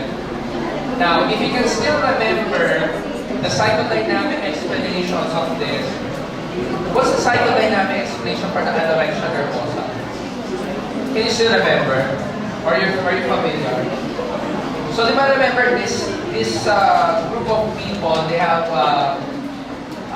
they're relatively perfectionist, high performer, etc. But these females, no, ito yung creative explanation previously, but of course this is not true anymore. Because you know that there are better explanations for anorexia nervosa. But the psychodynamic explanation is, for example, these females don't want to be like their mothers. So what they do is they are unconsciously driven to not be like their mothers. So nangyayari, they are unconsciously, they restrict themselves from growing, hindi sila kumakain, so that they will not develop in a full woman like their mothers. So hindi sila psychosexually develop. Hindi sila mapuproceed sa next stage. Kasi hindi sila kumakain eh. That's a very creative and out of this world explanation.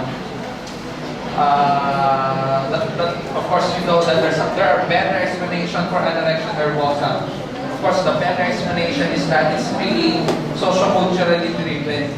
Okay. 46. Which of the following is present when bulimic mind does purging? 46. Letter A. Feelings of guilt and unworthiness.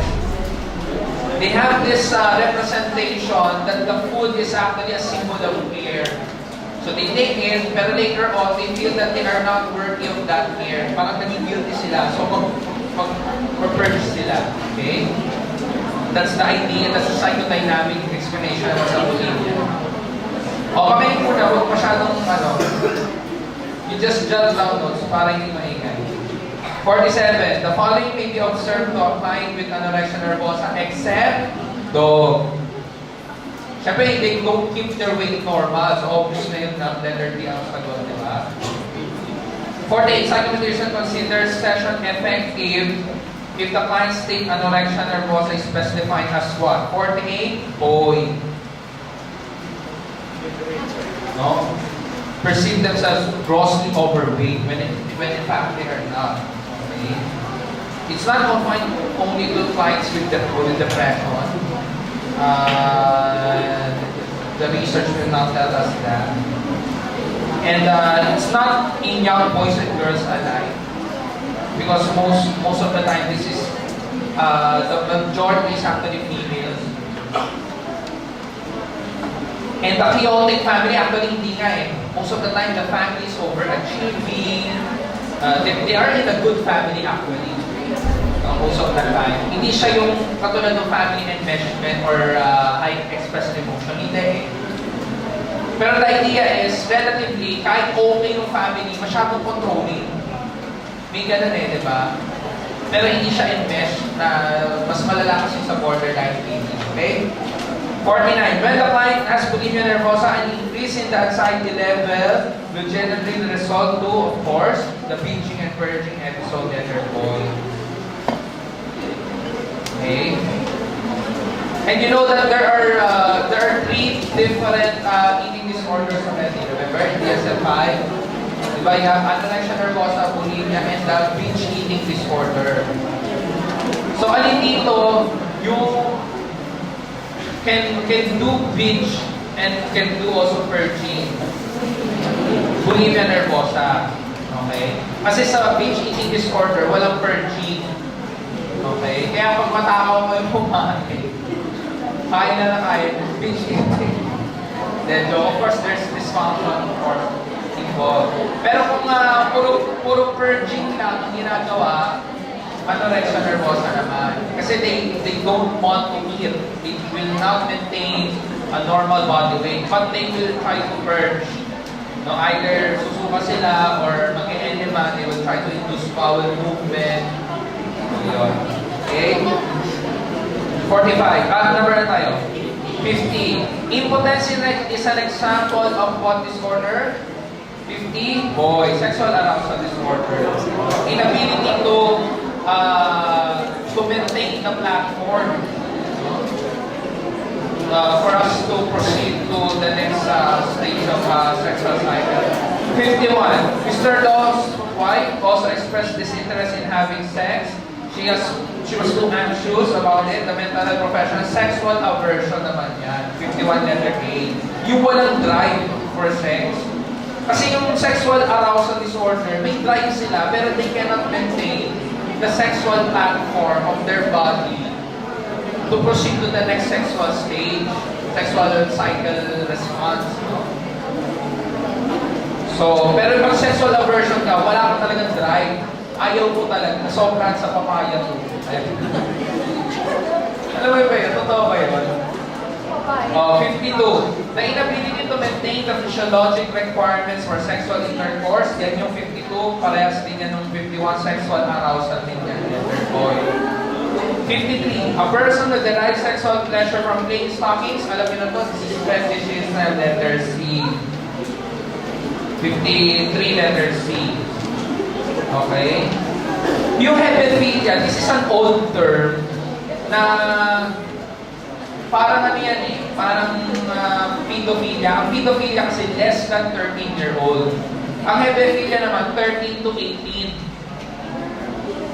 Pero it's already an old description. Most of the time it's not being used anymore. How about 54? A student was asked to review meaning of pedophilia. The most appropriate answer 54 is letter boy. Sexual activity, children 13 years old and younger. Just to go back in letter dog, yung sa kanina 53, yung hebephilia, bakit kaya hindi na siya ginawa disorder or kasi there are some cultures where hindi talaga mababa yung edad ng marrying age nila will start basta nagka-regla na going towards 18 years old. Pwede ka na magpapasama. So it's not relatively abnormal in some of the cultures. Kaya hindi siya diagnostically or even included in the DSM-5. Anyway, 55. Another client confessed that he finds it exciting to expose his genitalia, exhibitionism. Alam niyo na to. So most of the time, questions in sexual-related disorders are very descriptive. Most of the time, it's not appearing in the board exam. That you need to still know. 56. Okay guys, nag-e-echo eh. Papangit yung recording na. Mawawa naman yung nasa TLT. Puro maririnig lang. Maganda maririnig nila. Mawawa naman sila. 56. Occurrence of sadistic acts increases with which of the following? Sabi ko sa'yo, titignan nyo mabuti. Anxiety, tama naman yan. Stress, tama. Low self-esteem, pwede. No? And then anger also. So lahat. 56 don't. Low self-esteem, mababa self-esteem nila. So this is actually a reaction formation.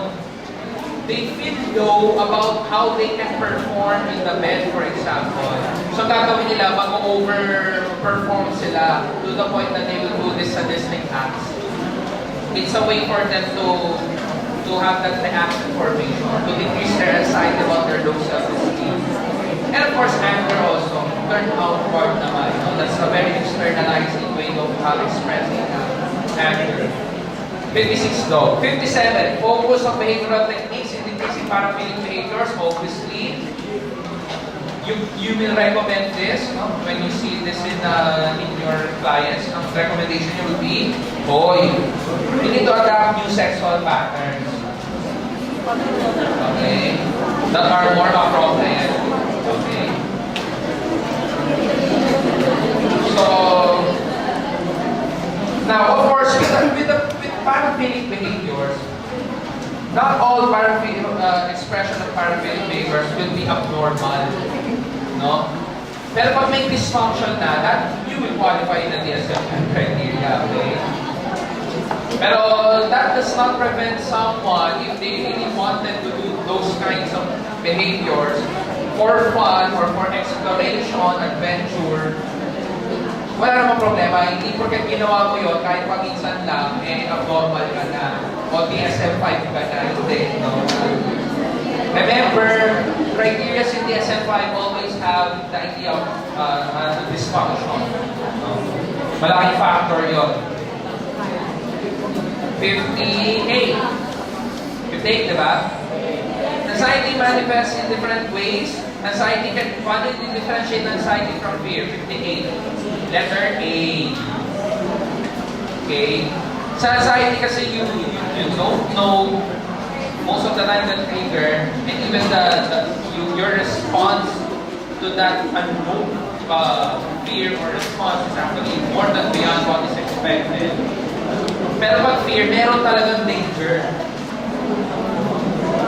Kaya pag may ahas dyan sa harap mo, hindi anxiety or fear yun. Kasi you know that pero if you don't know the trigger, or sometimes, makinig. Sometimes, for the other people around you, alam naman nila kung anong problema mo. Pero ikaw, you don't know na problema mo pala yun. Kasi wala kang self-awareness. So, yung ibang tao sa paligid mo, alam yung triggers, pero ikaw hindi mo alam. Kasi wala kang self-awareness. That can also cause anxiety. Okay? Sometimes naman, alam mo yung konti kang idea, pero you blow it out of proportion. No? So you have this perceived anxiety about certain things, pero hindi pa nga siya nagagawa na nangyayari eh. So that can also cause anxiety. So that's the proportion aspect of the threat. No? 59. Psychometrician assessing clients suffering from stress anxiety. Most common response to stress, diarrhea. Letter go. Okay. But this does not discount the idea that the other items can also occur. Okay? Yung vertigo, yung hilo, pwede rin eh. Yung urticaria, yung urticaria, alam niyo yung urticaria? That's allergy, patal-patal. Pwede rin, pero ang most common, diarrhea. Remember, you need to answer what the question is asking. The best answer is diarrhea. 60. Cognitive explanation of anxiety. This is obvious already in 60 letter. Boy. Misinterpretation of some bodily sensation, especially in clients with somatic illness disorder. Diba? O clients with pseudo-pregnancy, remember the one that we have the activity? No? Pero yun bang concern naman nyo. Pero those clients with somatic illness disorder, makapugloy dito yung kalala at pakita sila sa puso. So, ibig sabihin mali yung kanilang attribution about what's happening to them. That's a cognitive explanation. The other items, number 60, you know how to eliminate them, right? It's obvious already. 61, which of the following client denotes paresthesia, one of the signs of panic attack? 61, he feels needles, numbing sensation, breathing sensation in the extremities. And you know that this can lead towards panic attacks. Diba? And you know that panic attacks is not specific to a certain disorder. It can happen to the other disorders as well. So you need to read some of this later on. Number 62, qualitative impairment, social interaction, communication, stereotype, repetitive behavior. Obviously, alam mo nang tinutukoy dito. This is very diagnostic statement here. This is 62, boy, autistic disorder. This question is relatively DSM-4-ish, DSM-4 type kind of question. Bakit? Kasi, bakit? May mental retardation na binanggit, di ba? Merong Asperger syndrome na binanggit. Wala na yan sa DSM-5 eh. Asperger's wala sa DSM-5. Makinig, kabilang na siya sa autism spectrum disorder, right? Sa mental retardation naman, ginawa siya intellectual disability. Okay? Ano pinagkaiba ng Asperger sa autism? The major difference between the two. Sa language development. Diba? Sino yung may relatively normal language development between the two? Classic Asperger syndrome. Okay? Alam nyo na yan, ha? Psychologists providing health education to parents in teaching. Teaching has been effective. Is what? 63 letter A. Lack of creative, imaginative play. So, Most of the time, the kind of play that clients are doing with clients with autism is solitary play. Okay.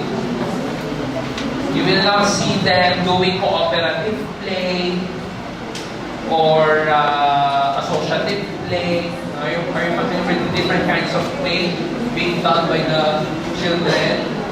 So pag associative play, most of the time, preschoolers yan.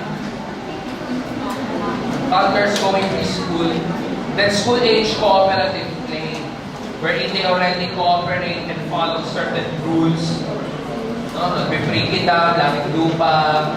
Yan. Pero pag associative play, yan yung mga nanay-tatay, bahay-bahayan, yung may ginagaya lang sila, nagpe-pretend play lang sila. Okay? Pero in association with another person. So, may kalaro na siya. Kasi may pretend play na mag-isa lang eh. Mga toddlers ganun. Mag-isa lang sila. Magpe-pretend play. Kasama niya yung mga mas matanda sa kanya. Pero siya parang isang mundo. Mag-isa lang talaga siya naglalaro. So, ibig sabihin, yung play na meron ng kasama, most of the time, preschoolers, school age yan, they play with the other children. Pero clients with autism, kahit matanda na siya, solitary play pa rin ang ginagawa. Wala siyang hindi siya nakikipaglaro sa iba. Okay? Number na tayo. 64. Psychometrician observes EJ, which of the following will least likely be observed. 64, of course, boy, associative play. Ito na pala yung explain ko. 65. EJ's cousin also has mental retardation or intellectual disability. Third grade ang inabot, can do self-care with special supervision. This is a very signature question about this levels of intellectual disability. You should have answered number, letter, boy, moderate. Ang mild retardation, of course, you know the IQ ranges of these levels of retardation or intellectual disability. But the adaptive functioning, more than the IQ level, you also need to assess the adaptive functioning. So clients with mild retardation, hanggang 6th grade, di ba, kaya nila, relatively, they can remain straight, or they can reach up to 6th grade. Kaya and they can be taught even up to certain technical vocational courses or tasks. No? And they can do self-care. As long as you teach that person and you monitor them for a certain amount of time, later on, kahit minimal supervision na. So that's with the mild retardation. Pag moderate, hanggang 3rd grade, so yun yung tawag na they can be educated, educable. And then, yan nga, they can do also self-care but with close supervision. Pag severe retardation, most of the time they cannot attend school anymore. Some goes with that up to 1st grade level lang, kindergarten or grade 1, tapos hirap na sila makasunod. And they really have difficulties in self-care. Most of the time, not just close supervision, but most of the time the self-care is being done in assistance with another person, the guardian or the parent.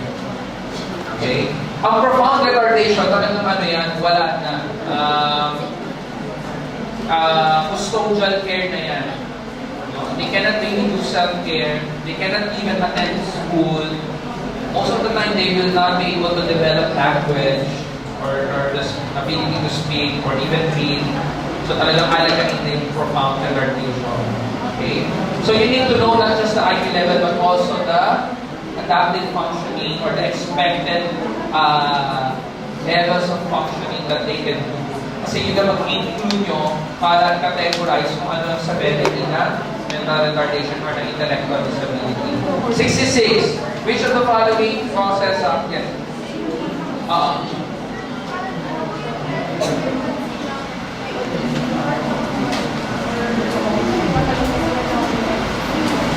Matagal.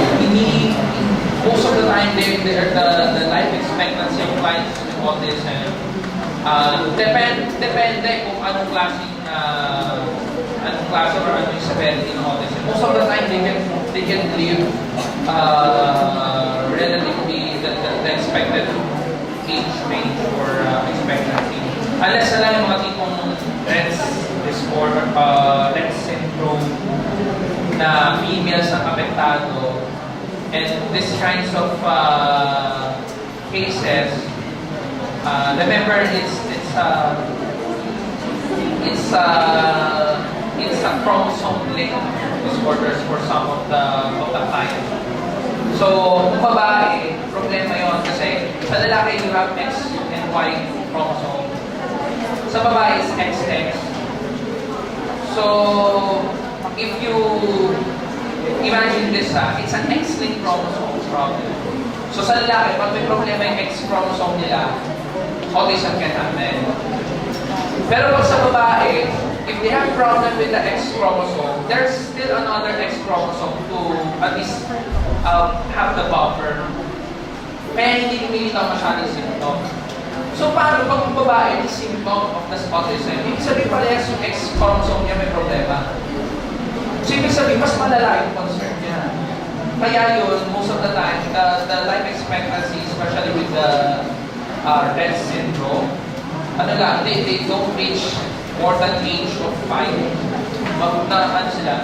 Kasi hindi lang autism ang problema. There's also delay in growth and development ng kanilang body. Okay? Sige. Number 66. Which of the following cases can be defined as having intellectual disability? 66, letter C. Okay. So may problema sa self-care, IQ is below the average, so meet yung criteria. So yun naman ang tinatanong sa 66 eh. Sino yung total package? You may say. 67, parent of children with intellectual disability should understand. Boy, adaptation of coping skills are needed. Hindi mo kasi pwede sabihin na pwede siyang i-mainstream palagi, no? That might give a false assurance. So sometimes they can, but sometimes they cannot. And even the healing, of course, hindi siya gumagaling in the sense na mawawala. But you can manage, or you can help the client manage their behavior. Kaya dapat kayo letter boy ang sagot. Okay? 68. Hallmark signs of clients with ADHD except compulsive. Tama. Yung impulsivity niya, stems from the inattention. And also the hyperactivity is also there. Pero yung compulsive is not a common. The compulsive is, it's more of the OCD, okay? 69. Children and teenagers who have behavioral problems primarily focused on authoritative behaviors. Alam niyo na? 69. C. Oppositional defiant disorder yan. 70. Which of the following characterizes OCD? 70. Boy. Yung letter boy dyan, ang common symptom niya, ang symptom niya is the compulsion side, no? Talagang. Pero yung letter A, alam niyo naman, it might be claustrophobia. Alam niyo naman yung letter C, baka somatic illness yan. Plane crash, this is PTSD, probably. Wanders about in town, not sure about baka dissociative fugue, di ba? So alam niyo naman yung pinagkaiba nila. 71, soldier who experienced sudden blindness after seeing his body being killed. 71, more of letter A, E, somatic disorder. E. Somatic disorder. Okay. 71. 72, common feature among people diagnosed with dissociative identity disorder. A. Okay. Early childhood sexual because of the trauma. And that can really disrupt as early as depending on even before the adolescent stage. Kung may ganito ng traumatic experience, it affects the way they develop their identity later on. Okay. 73. Which of the following not characteristic of manic state? 73, obvious to. E, too much sleep. Dapat yan, konti lang ang sleep. Mga 2 to 3 hours lang kasi hindi naman sila natutulog. 74. Paranoid PD characterized by A. Quarantine suspicion. 75. When Mr. D physically abuses his date, considering himself good with date, is little remorse, anti-social PD. 75. Mapapansin nyo na may mga questions na nire-reword lang, pero yun din yung idea. So, you get the answer easily. 76. Delusion is C. Faulty disordered thought pattern. Yung misperception, alam niyo naman, that's hallucination, di ba? Remember, delusion is not perception. If you want to assess perception, hallucination, derealization, illusion, yun ang tinatanong nyo. Ang delusion is a thought content, okay? So, formal letters, ika dapat. 77, diagnostic criteria of DSM-5 ICD-10 most helpful in 77, of course, classification lang. 78, all of the following classified as anxiety disorder except the best answer, no. Obsessive compulsive. Okay? So, as you can see, sabi ko, this is a mixed bag of DSM-4 and DSM-5 question. The best answer would be letter dog because even in DSM-4 and DSM-5, OCD is really not an anxiety disorder. The PTSD in DSM-4 is categorized under the anxiety disorder. So if you are forced to choose which of the two, you will be most likely choosing letter D because in both cases, it's the best answer, okay? 79. Which of the following is negative symptom of schizophrenia? Flat affect, obvious naman. 80. Which of the following disorder is most closely associated with excessive levels of dopamine? ADC. Okay? Pero this is the mainstream understanding. You will answer it because it's the best based on the dopamine hypothesis. Pero alam niyo naman, with research, even bipolar disorder in a manic phase may have excessive levels of dopamine as well. And the other disorders may also have this situation. 81. Estrella always goes shopping with Vanilla. No confidence in making decision. Alam niyo ng personality disorder mo? Dependent. 81. Boy. 82. DSM-4 and DSM-5, yung multiple personality disorder, yan ay dissociative. Okay. Yung split personality, ganun din, dissociative identity disorder din yun. 82B, no? So, previously kasi, yung split personality can also be mistaken with schizophrenia. Kasi originally, the schizophrenia label is about split personality. Yun yung parang translation niya. Pero the split personality in schizophrenia, the idea there is the splitting is happening when the person bridges from the insane from the sane going to the insane behavior. So, parang nag-split yung personality from abnormal to abnormal. But of course, with the DSM-5, the labels, the way we call them, is now more clear.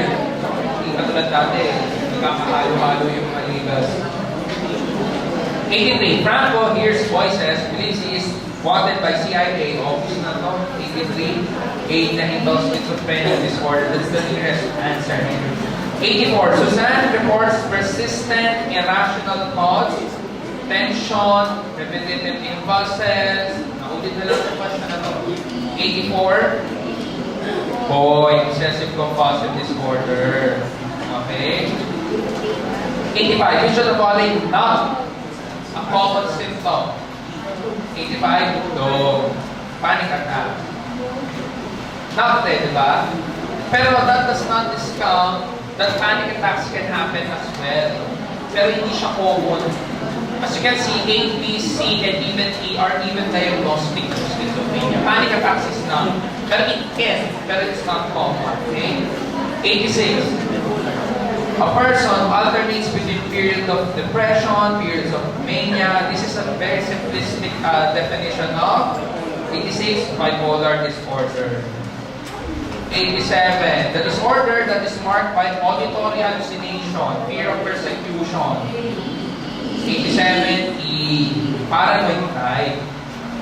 Ang catatonic type sa movement niya, di ba? Pag may mga waxy flexibility, catatonia, catatonic rigidity, o minsan ang catatonic excitement, di ba?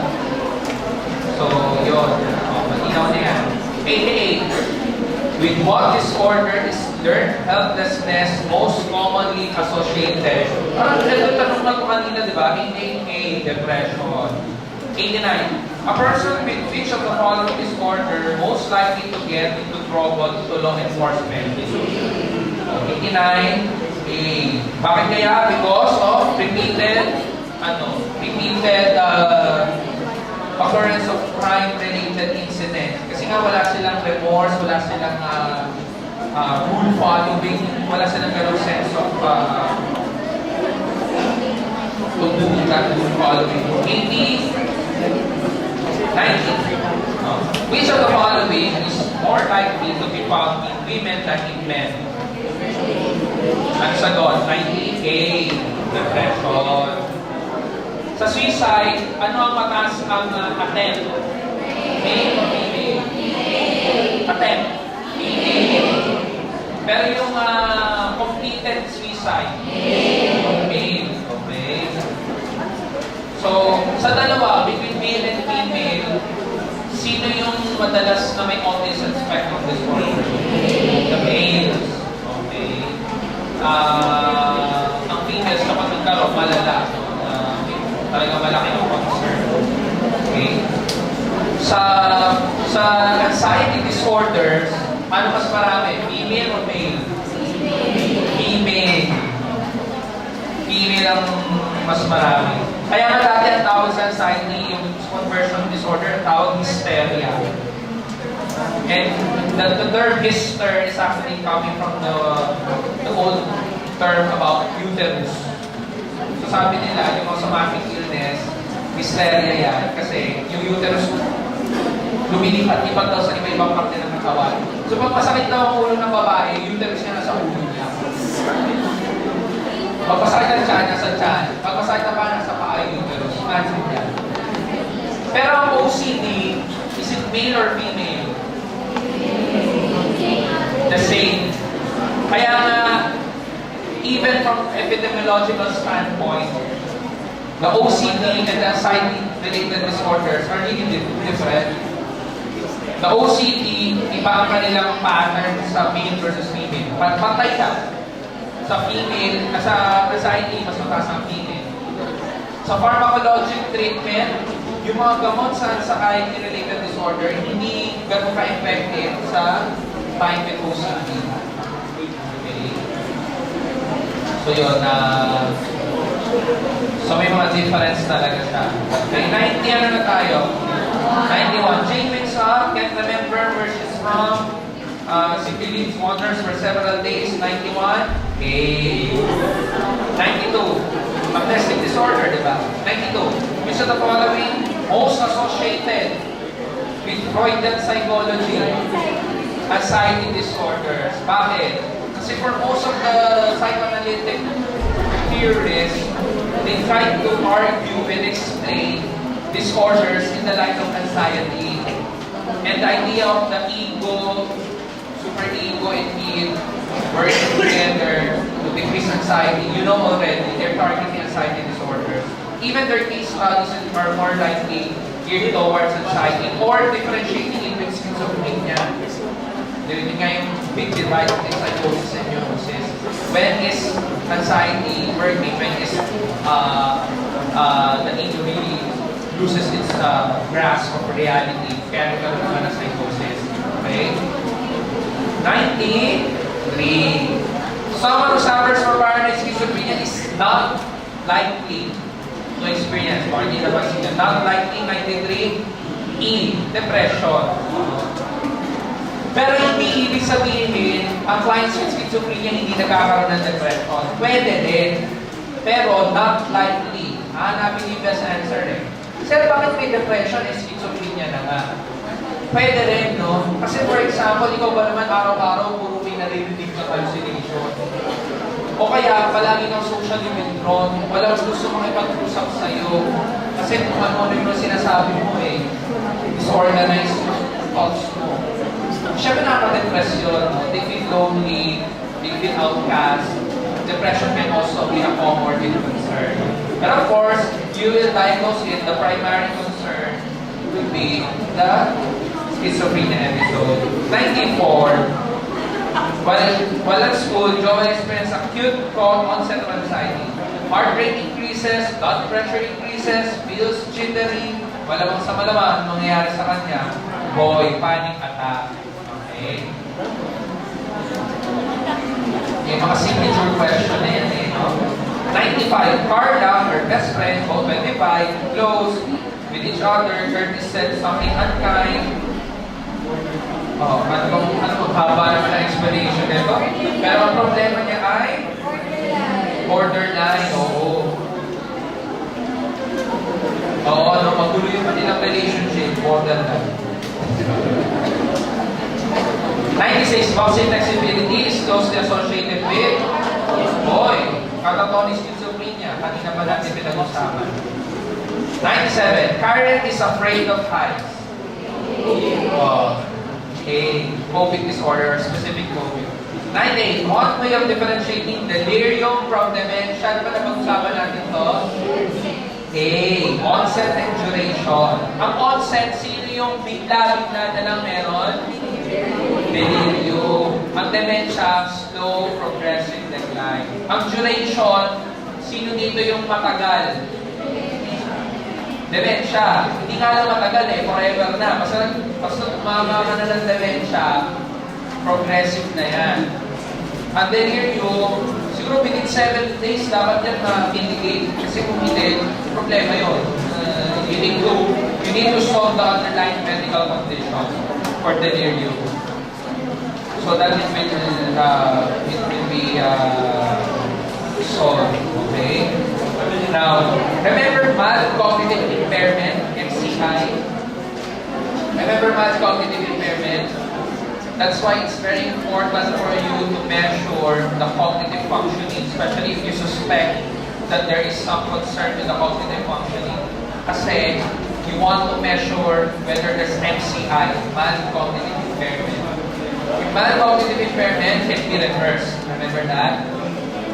So, hindi ka tulad ng dementia, pag umalo mo na sa mild dementia, progressive na yon.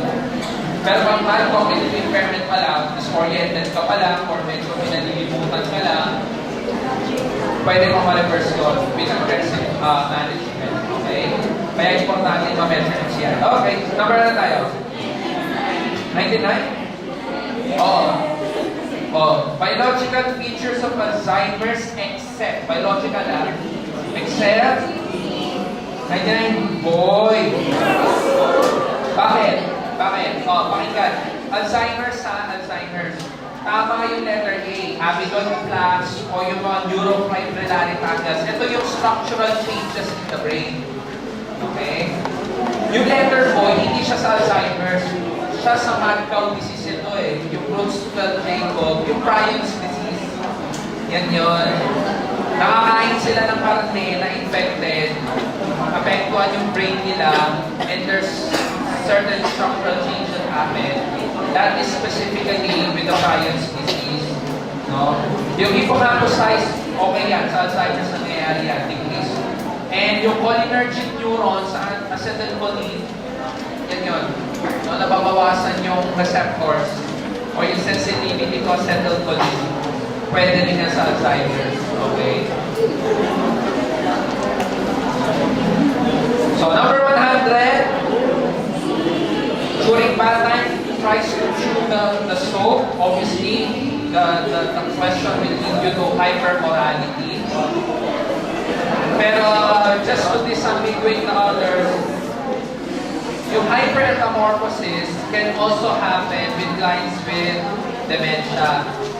So yung letter boy at C can actually happen to clients with dementia, yung hyperorality and hyperamorphosis. Ano nangyayari dyan? Bakit may ganyan? It's because of disorientation.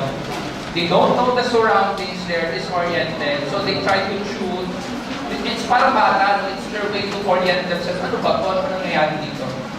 Yung hyperamorphosis naman, constant picking and touching of objects around. Hindi niya kasi alam kung ano yan eh. Tingnan niya, hawakan niya, mamaya gano'n. Okay? So, yung hyperorality at hyperamorphosis, it's a related symptom, but it's not diagnostic. Okay? So, please remember, may mga signs and symptoms na diagnostic na talagang gusto mo makita para ma-diagnose mo. Meron namang iba na they are related and they can be even appearing as diagnostic to the other symptoms or other disorders. Okay?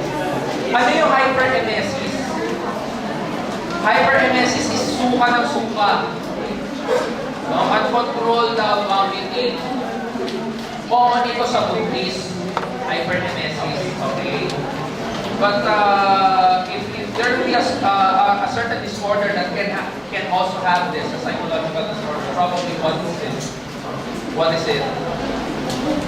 Hyperemesis. Probably pwedeng somatic illness. That's a bodily symptom. So that would be possible. Pero not common also. Okay? Sige. Already okay na tayo. We can, just before 4 o'clock. Just before the rain pours in again. So lagi mo lang. Sige. We will be seeing next Wednesday.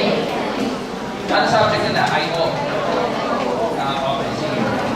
Okay, sige. Ingat kayo. Nakaral pa po din. Mag-record po kayo na.